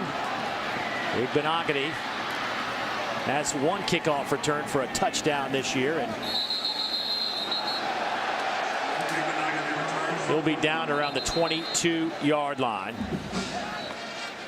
Well, we got a second. Let's get an update. What's going on? All right, Dave, that's a crazy outcome right there that's happening. How about a crazy fake punt? Dan Mullen draws it up against Vandy. They were down 8. That is until Felipe Franks found Van Jefferson for the touchdown pass. And these two teams, not a whole lot of love lost between each other, between Mullen and Mason. Almost verbally coming to blows there at halftime. Got a good one down there, 21-20 Doors. Fireworks in Nashville. Fireworks going on here at Auburn. Carry by Malik Miller, and now there's an injured Tennessee player.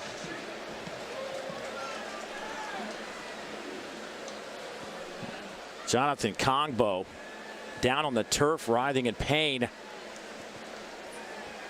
Kongbo with an interception today, his second career pick. The 5th-year senior. Transferred into this program under Butch Jones, a junior college transfer, was the #1 JUCO recruit back in 2016.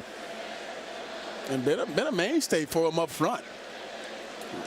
We've done a game for him, and you see him just writhing in pain there, but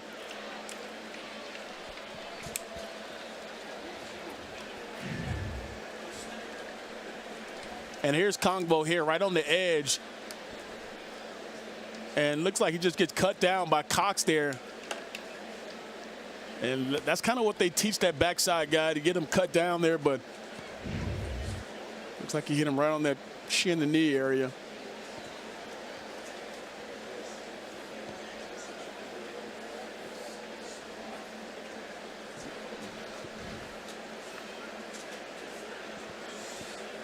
Boy, sometimes you see it when they plant and they get hit at the exact time that they're planting that foot. Yeah, and for guys, you see them coming in and they try to stop, and when you stop, you lock that front leg out, and that's right where you get hit on the leg. And You see they're trying to help him off.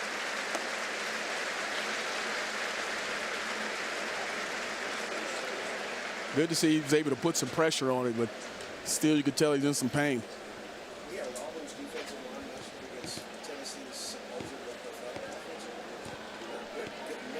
This defense got scorched last year. They allowed 251 yards rushing per game. Worst in the SEC, 125th in the country. This year they have made huge strides, allowing just 158 a game on the ground.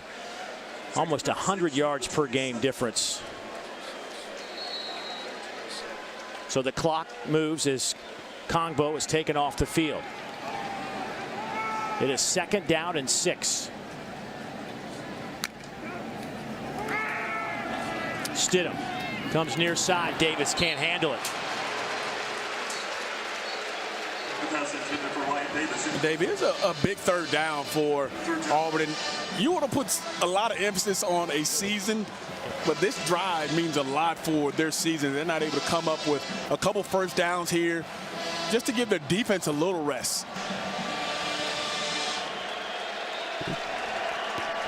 Auburn with a 3rd down and 6.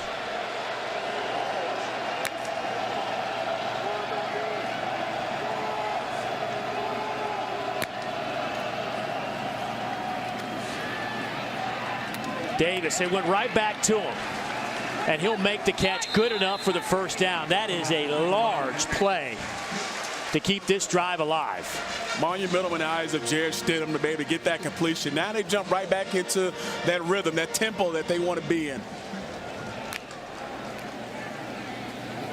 Again, Stidham flushed.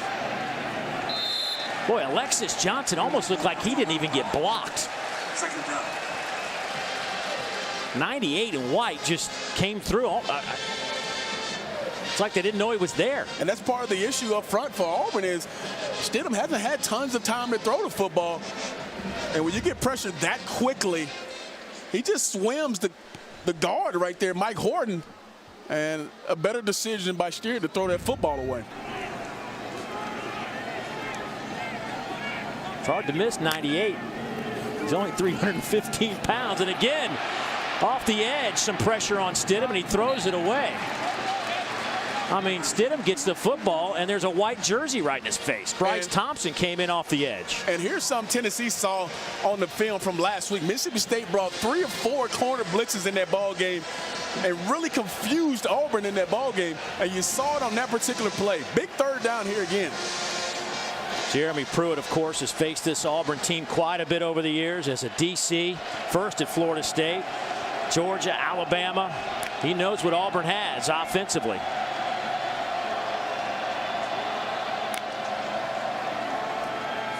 This time, Stidham has the opportunity to throw, and the pass is caught to Seth Williams. Still on his feet down to the 40-yard line with a 2nd effort. 23-yard pickup. And while they jump into tempo, look what no pressure does to Jared Stidham. He's able to step in there and throw the football with pace. Malik Miller trying to get the edge. He has run out of bounds, and a flag comes in. Miller, the ball carrier. There's a flag.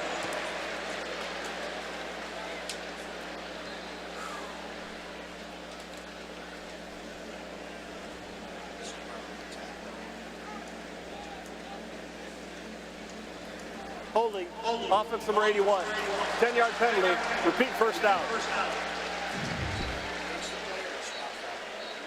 And right on the outside right there, you see Darius Slayton getting more of that jersey. And anytime a defensive back or defensive player tries to pull away and you can see the stretch of the jersey, they're going to call that holding penalty. 1st down 20 from the 50-yard line. Stidham 13 of 23 for 213, a touchdown and 2 picks and a costly fumble that resulted in a scoop and score for the Volunteers. Trying to set up a quick tunnel screen over there to Ryan Davis, and through his hands. DJ, are they making this more difficult than it should be? Absolutely. This is a 5-yard throw that you should easily be able to put on the chest of your receiver and give him a chance. That's the #1 rule as a quarterback when you're throwing these type of little short passes. Give him a chance. And we've seen it a couple times. He just has not given his receiver a chance to catch the football and do anything with it.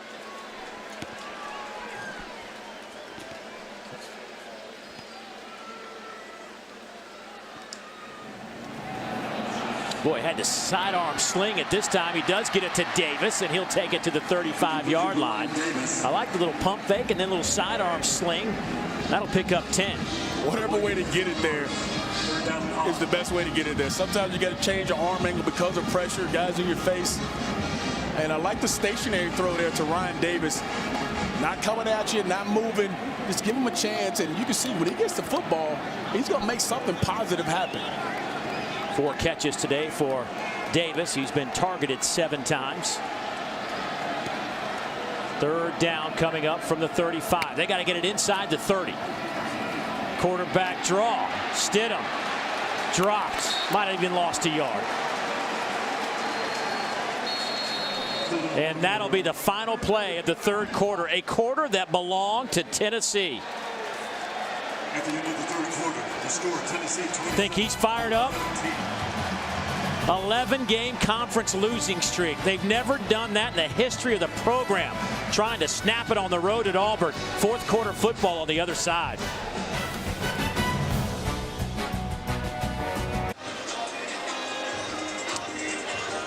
Well, Gus Malzahn going to attempt the long field goal from Anders Carlson, the redshirt freshman, of course, the younger brother of Daniel Carlson, the all-time leading scorer here for Auburn. He is 9 out of 16 on the year. Does have a long of 53 in the opener against Washington. This will be from 54. Out of the hold of Ian Shannon. And he blasts this one way off to the right. Tennessee gets the stop. They will get the football. Up 10. A lot going on around the league. Let's go to the studio, get an update. All right, thank you, Dave Neal. We got a couple of minutes, 50 minutes indeed, until the kickoff. Kellen Mond, kind of a crazy stat. 5 touchdowns when he throws to his left with 0 interceptions. 3 interceptions, no touchdowns when he throws to his right. Jake Bentley will be getting the start for the Gamecocks. 50 minutes till kickoff right after this one. I like it, Peter, digging into the stats like that. I love it. On top of it. Tennessee on top of it right here. 27-17. First possession of the 4th quarter. Inside handoff. Goes to Ty Chandler. And again, you know, Jeremy Pruitt says we are what we are at this point. Okay, we're going to run the football. That's what we do. And if we can take a shot, we will. And that's been part of their MO today is we're going to continue to try to run the football. We know how stout you are up front. We know you are very physical and change the line of scrimmage. But the run game is a big part of who Tennessee is. And they've shown it today, even with the lack of success. Tennessee has rushed it 26 times today for 54 yards. Garantano flushed, and he will be dropped and bent over backwards. That looked awful. Hope he can pop up from that. Loss of 4. TD Moultrie making the play for Auburn. Give Jared a lot of credit here.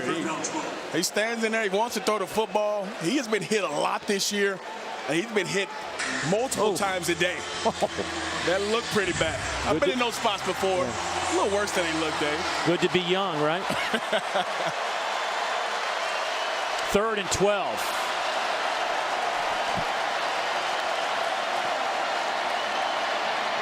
Jennings dives forward, but he'll be shy the line to gain. He'll be marked down around the 42. Gain of 8. Javaris Davis, the first one there for Auburn, and here comes the Tennessee punt team. So a quick 3 and out now for Auburn's defense. And Auburn talks about playing championship football. That was a championship stop right there for Auburn, giving their offense a chance to get back onto the field. A quick 3 and out. Now offensively, you have to do something with the football now. Joe Doyle to punt it away. Davis back to return the punt. Fair catch called for. He'll let it hit at the 20. He'll scoop it up. A dangerous play, but he called for the fair catch.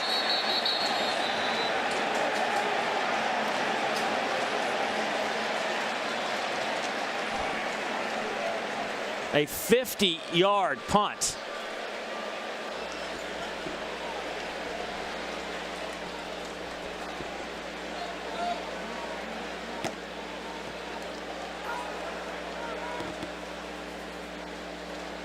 Delay of game on the receiving team, number 23. Signal for a fair catch, then recovered the ball and ran. 5-yard correction. Half the distance to goal. First down. Timeout.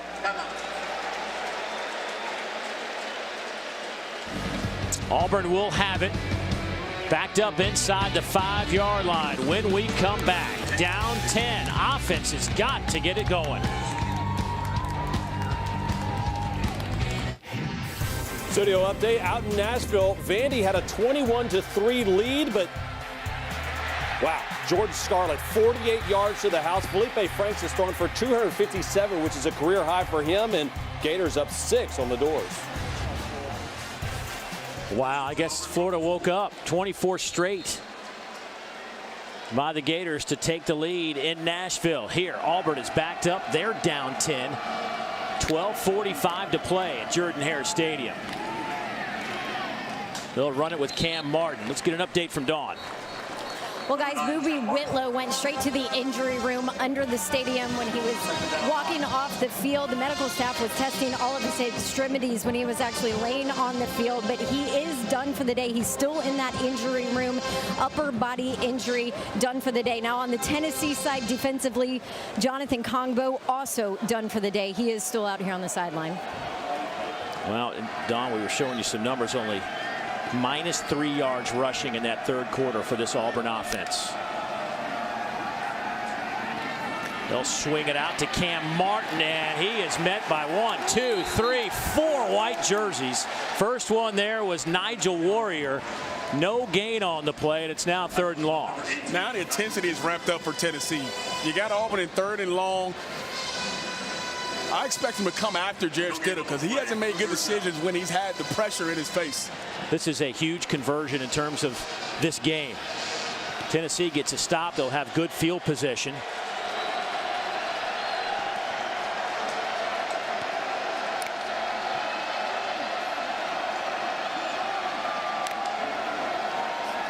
Four-man rush. Stidham in the end zone.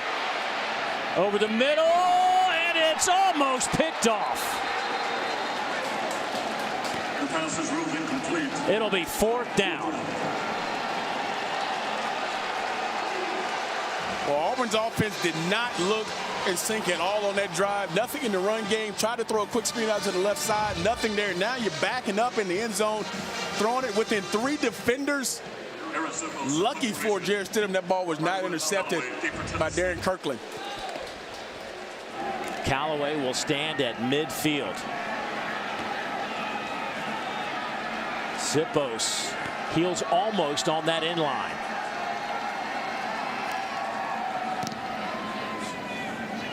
Good kick. Excellent hang time, fair catch called for. But Tennessee 50 yards to the goal line. SEC Network Football is presented by Allstate, reminding you that football season is mayhem. Got a chance to watch both bands today at halftime. Tennessee brought their group down. Auburn trying to get some energy back in this building. There hasn't been any life in this huge 87,000 seat stadium, mainly because that guy's team has sucked the life out of the home crowd. And what kind of showing has this been for his team? Coming off a bye week, made some new wrinkles for this team. On first down from midfield, Garantano has a man near side. Palmer. It'll be 1st and goal, Tennessee, 42 yards. Tyson Helton, offensive coordinator of these Tennessee Volunteers, has kept his foot on the pedal and comes out and takes a shot right off the bat. And Jared Garantano, once again, giving his guy a chance to go up and make a play on the football. And Smokey Monday, who was in for Jeremiah Denson, they attack him early. 316 yards through the air, a career high a career game in general for Garantano, who has been red hot. Handed off right side, nothing there. But Garantano, 20 out of 29, 316, a couple of touchdowns. Hadn't thrown for over 200 yards this year. His previous high was against Kentucky, 242 last year.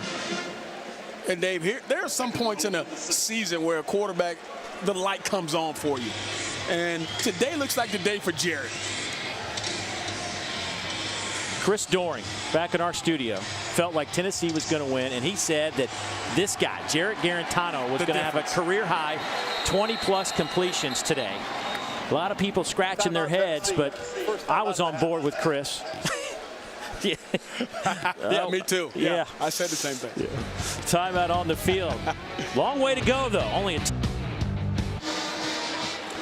Jeremy Pruitt, the Tennessee Volunteers, trying to snap this lengthy conference losing streak, which stands at 11. You know, he's got some connections here. Kevin Steele, the defensive coordinator at Auburn, helped Jeremy get his first job in college football, helped him land a spot on the staff, off the field position at Alabama. Of course, he has known the offensive coordinator at Auburn, Chip Lindsey, forever. They knew each other in high school. Used to go to Gene Stallings football camps together. And his club knocking on the door, up 10. Toss sweep. Jordan trying to shake free, but a lot of blue jerseys grabbing onto his number 9. He'll pick up 4. McClain coming in there to finish things off, but it'll be 3rd and goal from about the 3. I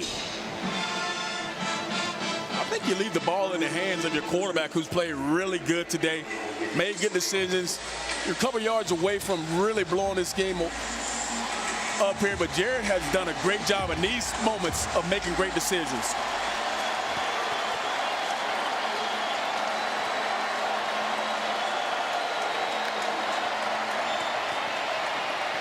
Garantano overshot Josh Palmer, and now it'll be 4th down, and here comes the field goal unit. So even a made field goal here still keeps it as a 2-possession game. Smaglia has hit from 42 and 45, but was blocked from 48 by big Marlon Davidson, who left the game. He's still hobbling, but he is on the field, big number 3. He'll line up right in the middle. He has had blocks in back-to-back games. This one will be from 20 yards. There he is. Keep an eye on him.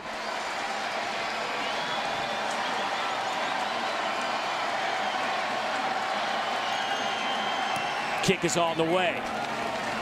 It is dead, solid, perfect. Folks, that is 20 unanswered for Tennessee. They have stretched this out to 13. A big pitch and catch. Josh Palmer inside the 10-yard line sets up the field goal. Back in a moment.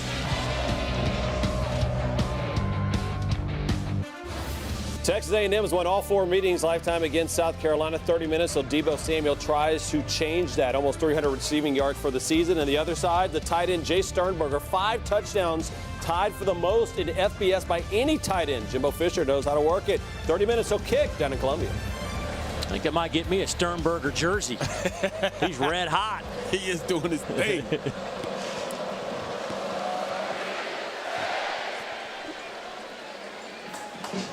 Well, Auburn has really struggled here in the second half. Take a look at this drive chart. It is not pretty. It has been a struggle since they started the second half. Of course, the fumble led to a scoop and score, but a punt, a fumble, missed field goal, a punt. So, DJ, my question is, how do you shake that off and create some yards down the field? You have to go back to what made you really good in that first half, or even that first drive of the game where you were mixing it up, throwing it over. They got to get back to that consistency part of their offense. Here's Schwartz trying to get some space to use that speed. Oh, and he is caught. Somebody got him by the shoestrings around the 30, and it was just enough to slow down Flash. Daniel Batuli will get credit for the tackle, but that was close. And that's exactly how they started the ball game to get him going. 1st down and 10. Stidham all day to throw. Going deep. Has a man right through his hands. Darius Slayton. Oh, Oh, my goodness. That was 6. Dave, he's running into the end zone, telling the band to strike it up because it was 6 points easily. At the last moment, looks like he just takes his eyes off of it. But that is big play written all over it. And that gets Auburn right back into the ball game if he makes that play. Hey, look, Stidham has had some throws we have called out, some decisions he's made. That one was right in the breadbasket. Money. Again, Stidham stands in there. Nothing downfield. Will swing it out to Schwartz, who gets it to midfield. He'll be shy. And Schwartz looks like he's the guy to make plays for him right now. Yeah, don't force the football here. Schwartz is the guy underneath you. You find him, you hit him. Let him make some plays for you. Hard running from Malik Miller. He'll have enough for the first down. Hit by him at Gooden. That'll be a gain of 3. And they'll move the chains.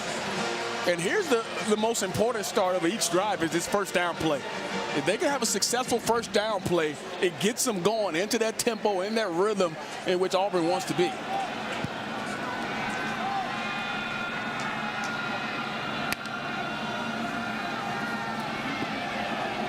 Plenty of room for Miller. Cuts it back, hit inside the 40, dropped at the 39. Sean Schamberger making the play, gain of 6. Second down.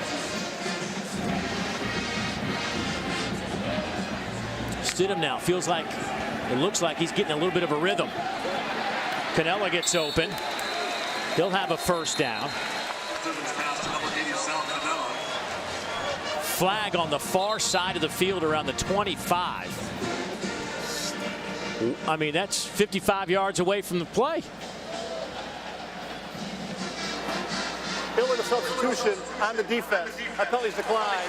Play results in the first down. Another one of those self-inflicted wounds that Jeremy Pruitt has talked about that they need to eliminate. They've had a couple of those today. But if anything could come from that, they slow Auburn down because Auburn was in a rhythm, hitting some quick throws.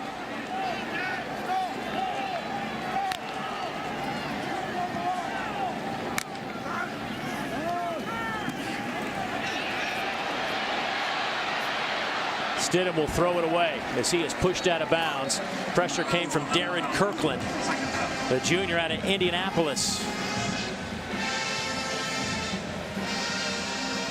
You got 7 minutes to go in this ball game. You're down a couple scores. There's plenty of time. And one thing to remember, we talked about in that third quarter, that timeout. That one timeout you had to blow, does that come back to haunt you here late in the game? Yeah, coming out on a change of possession before they could snap it. Had to call a timeout. Stidham, little quarterback draw, and he will get it to the 25 and thrown down to the turf there.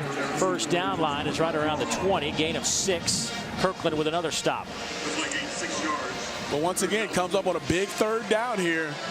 You have to convert. You're in field goal range, but right now you're down 2 scores. You need to go in and get 6 points, and this is a huge third down.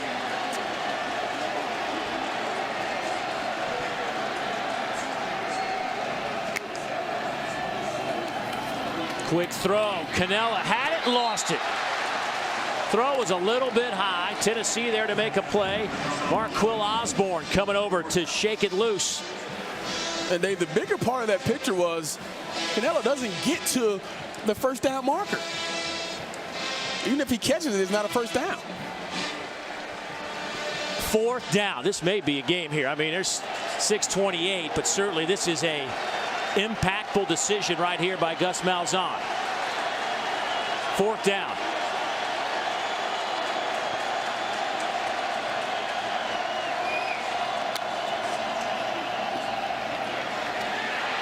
Stidham will be dropped.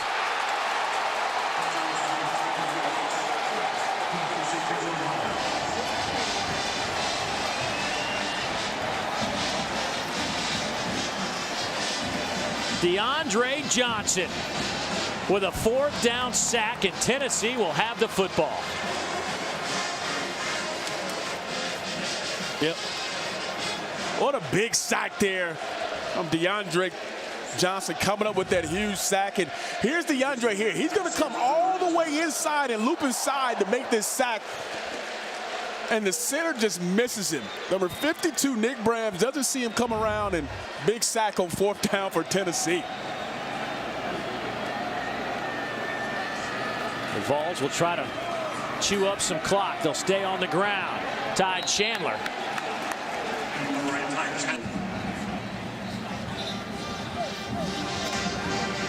Here's what's at stake for this Tennessee team. Of course, their first win versus Auburn since '99. Their first one on the road at Auburn here inside Jordan-Hare Stadium since '98. It'll be their first conference win since they beat Missouri back in November of 2016. You're talking about a boost for Jared Guntano, for Jeremy Pruitt, this whole entire program. This is big for them going forward. First down.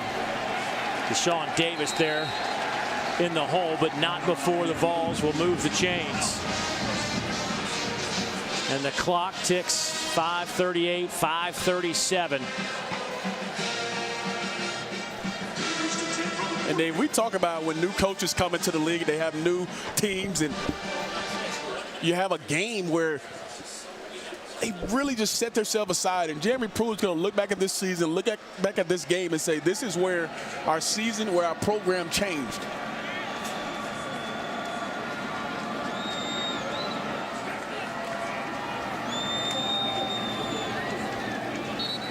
Not much there for Tim Jordan. Let's head back to the studio. Peter, what's going on? All right, Dave. Florida was 1-10 in the last 3 seasons when losing going into the 4th quarter. That stat's probably going to change. Frito-Lay Franks finds Freddie Swain. Now, Florida rolling 34. I think Florida will be glad to get out of Nashville. Absolutely. They didn't wake up to that second half, but once they did.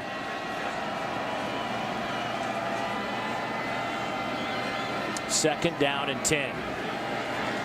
4.5 to go. Garantano all day to throw. Coming near side, pass is dropped. It was there, but dropped out of bounds. That'll stop it at 4:20. Looking for Josh Palmer. And with that, let's go downstairs to Dawn. Hey, Dave and DJ, remember Jeremy Pruitt told us he challenged Jarrett Garantano to show more personality? Yep, at the halfway point of the season here. Said it's all about how he goes about his business. The team should take on his personality. Let me tell you, his team has taken on his personality on the sideline in this game. You can feel the energy in this Vols team. It helps when you're having the kind of day he is. A career afternoon, 20 of 31, 316, 2 TDs, and no picks. But a 3rd and 10 here. High throw, pass is caught. That'll be a first down for Tennessee. Right around the 40-yard line. Eli Wolf playing in place of the injured tight end, Dominic Wood-Anderson, comes up with a big catch. Dave, I can't count on my finger how many times we've seen a 3rd and 8 or more, and Jared in this offense come up with a big-time conversion. He stood in there time and time again after taking tons of licks today, and has just been fearless and put this team on his back pretty much today. Under 4 minutes to go. First down and 10.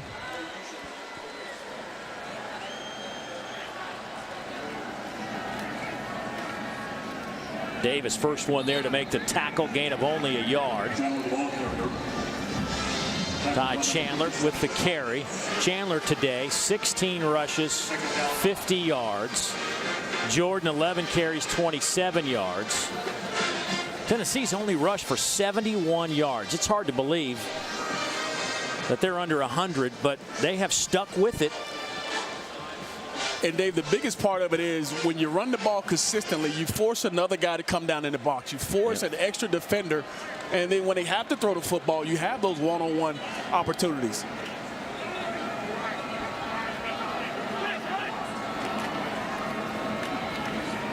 Student body left. Nothing there.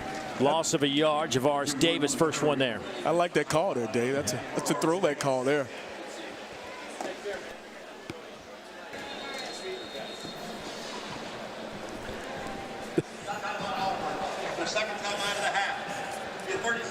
Well, timeout taken by Auburn. Time now for our 5-star play of the day, brought to you by Yellowwood. Now, there is a lot of plays that we could have picked from Tennessee today, but we'll take the Jawan Jennings catch in the end zone that put Tennessee out in front. The throw, the catch, Jared standing in there. This play embodied what Tennessee was all about today, coming in here and wanting to put on a show. And offensively, defensively, they have done that. Yeah, you know, his receivers, we can't overlook the fact that you said it earlier that this is a receiver bunch that Jeremy Pruitt even called out and said his guys go make plays. Yes. And they have done that today. And it's not about just winning those one-on-ones. They've been aggressive, attacking the football. Every time there was a chance for a 50-50 chance or for a defender to come with the ball, his guys always made that extra play. What a great call there. And Garantano today has hit 9 different receivers. That is what you call balance offensively, when you have to force a team to cover every single guy on your offense. Stadium beginning to empty now. And Deshaun Davis jumps the gun a bit, and that'll be 5 more yards. That'll make it 3rd down. Offside, defense number 57, enter the neutral zone, contacting the offense. It's a 5-yard penalty, still 3rd down. 3rd down and about 5 now, 5.5.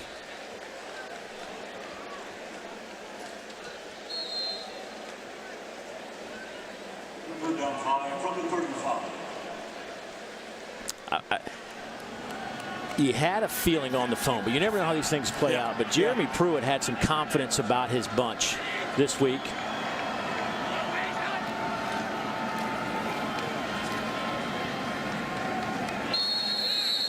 And Auburn, listen, let's face it, they got some problems, and they're going to have to address those. And Dave, we had Tennessee early in the year when they faced Utah.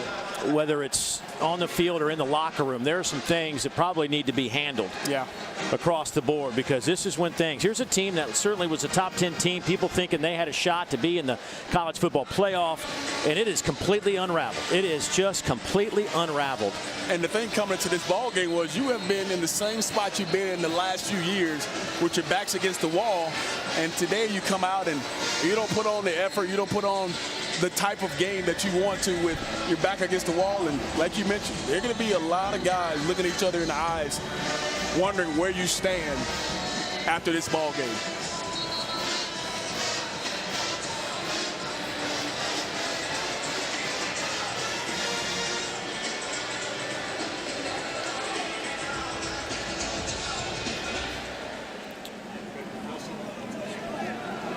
Tennessee will not attempt the long field goal.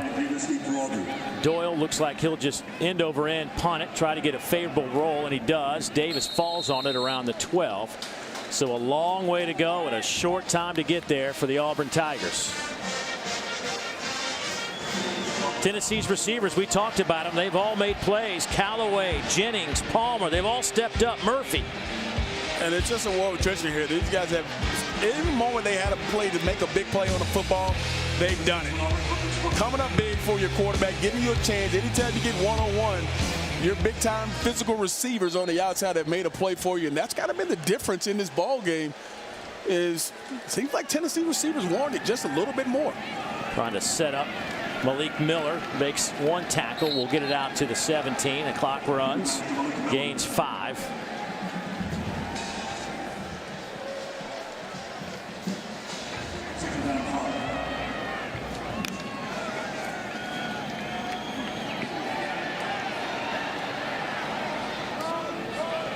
Pass is caught. There is Seth Williams. He'll have a 1st down around the 32-yard line.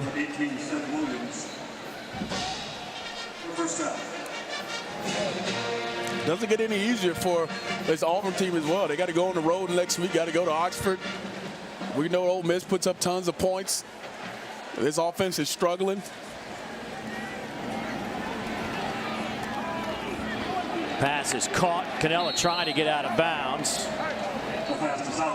Alante Taylor with the tackle, gain of 4.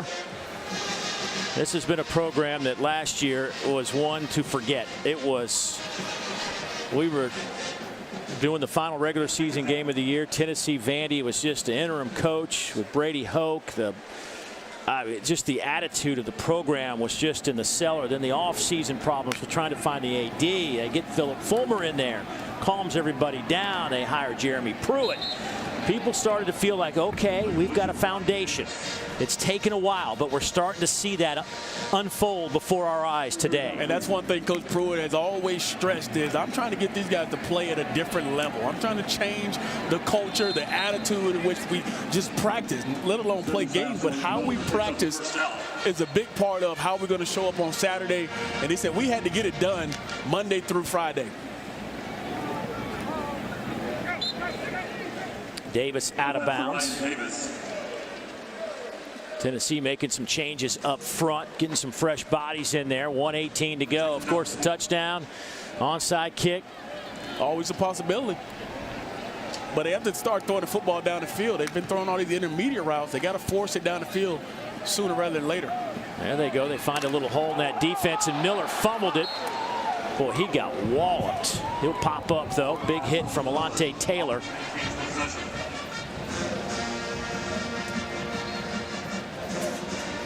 First down from the 35.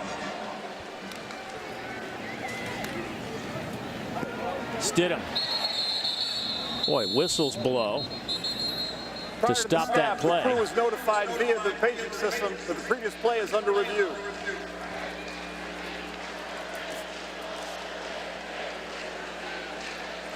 So we'll take a look at that last catch / fumble. See if his butt hits the ground before the ball comes out. Well, that ball's clearly out.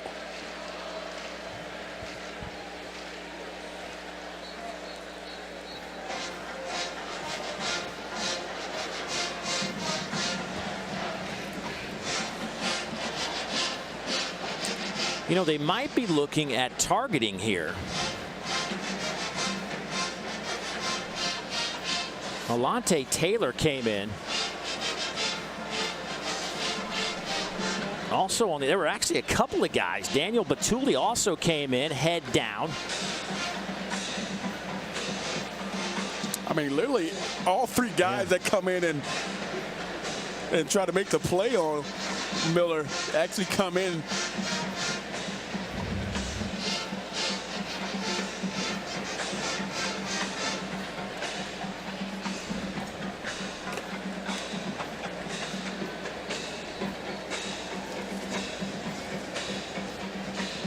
Matt Austin, our referee, as they analyze this play with 57 seconds to go. And, you know, it's one of those things, if it is a targeting against one of the Tennessee players, if not two, that's the first half. They'll have to sit next week as Tennessee will take on Alabama in Knoxville. You think you might need all your guys for that game.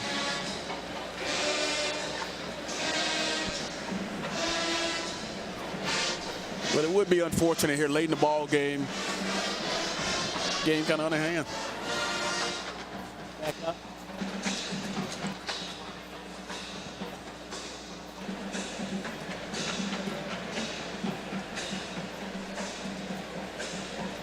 Here's what they're taking a look at right now. And of course, there looked like a couple of forcible hits by the crown of that helmet. I think we may have a first if there were two guys getting. Yeah. And you think because of the length of it, you can see two or three guys coming in there at the end, and Alontae Taylor definitely comes in from that outside spot.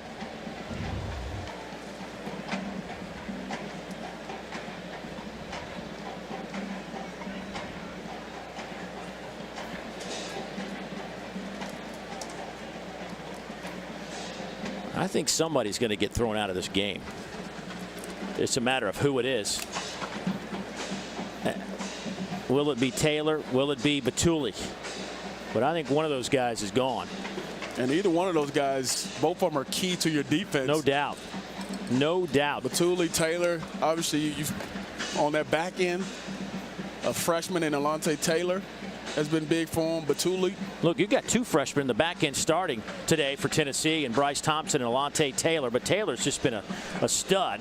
The freshman, true freshman out of Manchester, Tennessee.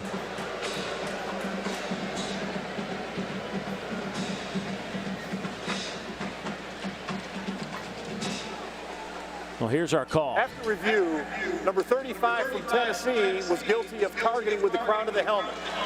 That 15-yard penalty will be enforced from the end of the run. Automatic first down. Please reset the game clock to 1:03. 1 minute and 3 seconds. Well, there you go. Daniel 1:12 on the game clock. 1-1-2. So Daniel Batuli, the junior middle linebacker, who leads the team in total tackles, led them in tackles last year with 90, had 23 in a game against Georgia Tech in the opener last year, will miss the first half of the Alabama game next week. Which is unfortunate because Coach Pruitt called him one of his best players on defense, and whenever your middle linebacker is out, he's the communication guy, gets everybody lined up, and like you just mentioned, Dave, Batuli is the guy who is always around the football. This is taking a long time to figure this out. I'm all about using video replay, but 5-minute breaks a little much. So here we go. 1 minute and 12 seconds. Stidham to the back of the end zone, a little too high, and some big collisions. Hope everybody's all right down there. Boy, that was Sal Cannella. Didn't have any time to put the brakes on. But it's that time. Your throws have to be towards the end zone or in the end zone, at least with a minute to go in this ball game.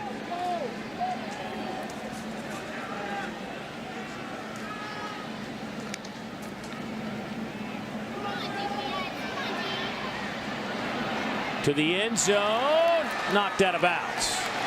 Trying to hit Seth Williams, the 6'3" receiver. It's incomplete with 58 seconds to go.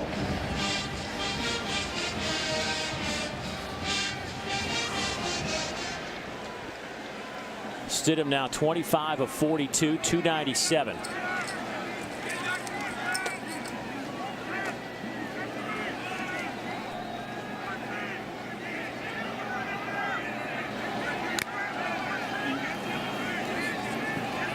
Stidham dumps it off underneath, hits Miller, and that'll keep the clock rolling. Dave, you know what's interesting? In the last two possessions, we haven't seen Anthony Schwartz on the field. He has been a guy that, after those big plays he made to get him down there, we haven't seen much of number 5 flash.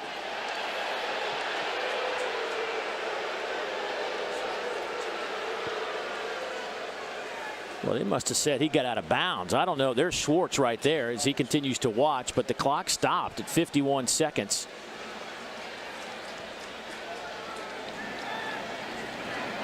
Fourth down. Stidham pump fakes. Pass is caught around the 10. They'll spot it at the 9, and that'll be a first down to Davis. Buchanan on the stop.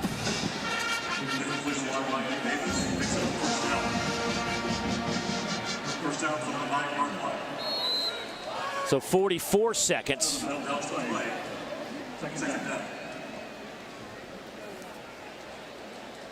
Now, if you're Chip Lindsey, you got to find your best play call here. It's usually a 2-point call. When you get down here, you got to find your best play call. You know that's going to work, get you in the end zone.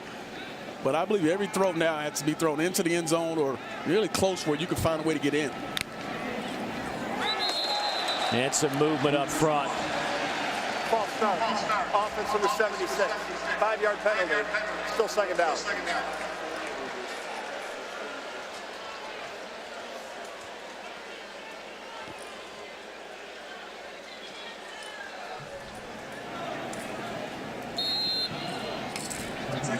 So second down and goal from the 14 now. Stidham. End zone. And caught. Touchdown, Auburn.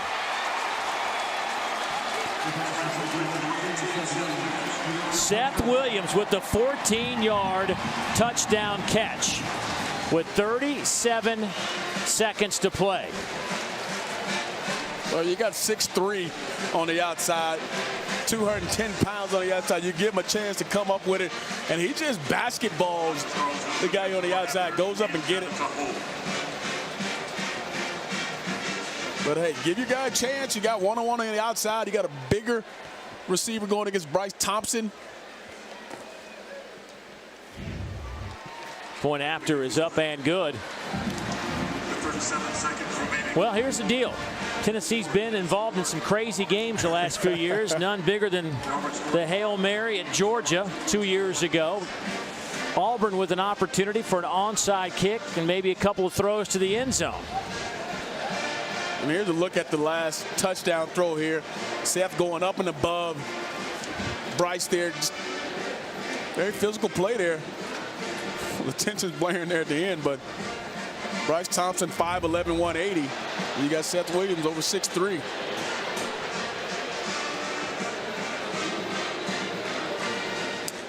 It'll come down to this onside kick.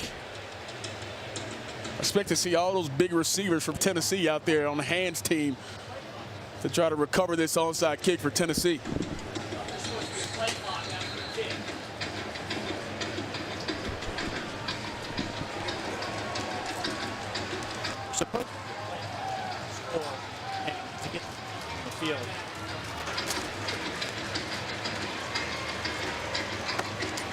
So Anders Carlson will have his hands on the football, and he'll try to somehow make this very uncomfortable for Tennessee's front line.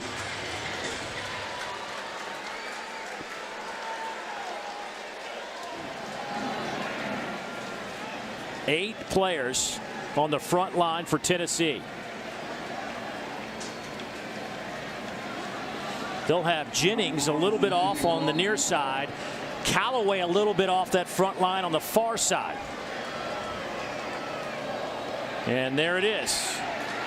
It is caught by Jawan Jennings, and that'll do it. Tennessee is going to snap their 11-game conference losing streak. They've been in this league since 1933, folks. Philip Fulmer, the former head coach and athletic director, has to be excited with the outcome here today. What a display by Jeremy Pruitt and his team coming off this bye week, coming into hostile territory, and his team showing up, putting on a big-time performance like this one. Garantano with a huge game. 21 of 32, 328, a couple of touchdowns. You saw some signs of life 2 weeks ago against Georgia on the road. Well, those signs came to fruition today here at Jordan-Hare Stadium. What a win for Jeremy Pruitt and the Tennessee Volunteers. 30-24, the final score. Let's go down to Dawn. Coach, you get your first SEC win as a head coach, and these kids now break an 11-game SEC win streak. We saw you get emotional after the Georgia game. What are the emotions tonight? Well, our guys kept playing hard. They've been doing it all season. They're improving every game. We're still making a lot of mistakes, but our guys are fighting, and that's what we want them to do. If they'll fight, we'll keep coaching them, and we'll try to get them to execute. A guy that fought today, your quarterback, Jarrett Garantano, you said you wanted to see some personality of him. He had a career day. What'd you like about his performance? Well, I thought our coaches on the offensive staff put in a really good plan, gave him an opportunity to have success. He done a good job executing the plan, and our guys protected him for the most part. Our wide receivers played really good out there, so it's a good team win. Defensively, you take away that late score, and you have a shutout there in the second half. What was the key to their success? Well, you got to give Auburn credit in the first half. A lot of different looks. We didn't execute as well as we would like to in the second half. It was much better. But we got to learn to finish. Got to learn to finish, okay? We got to do a better job in that last drive there. Congratulations, Coach. Thank you. What a day for Tennessee football. They beat Auburn 30-24 is our final score. More great football coming up on the network, and we'll get you there right now as we'll send you out to Columbia, South Carolina, and Texas A&M.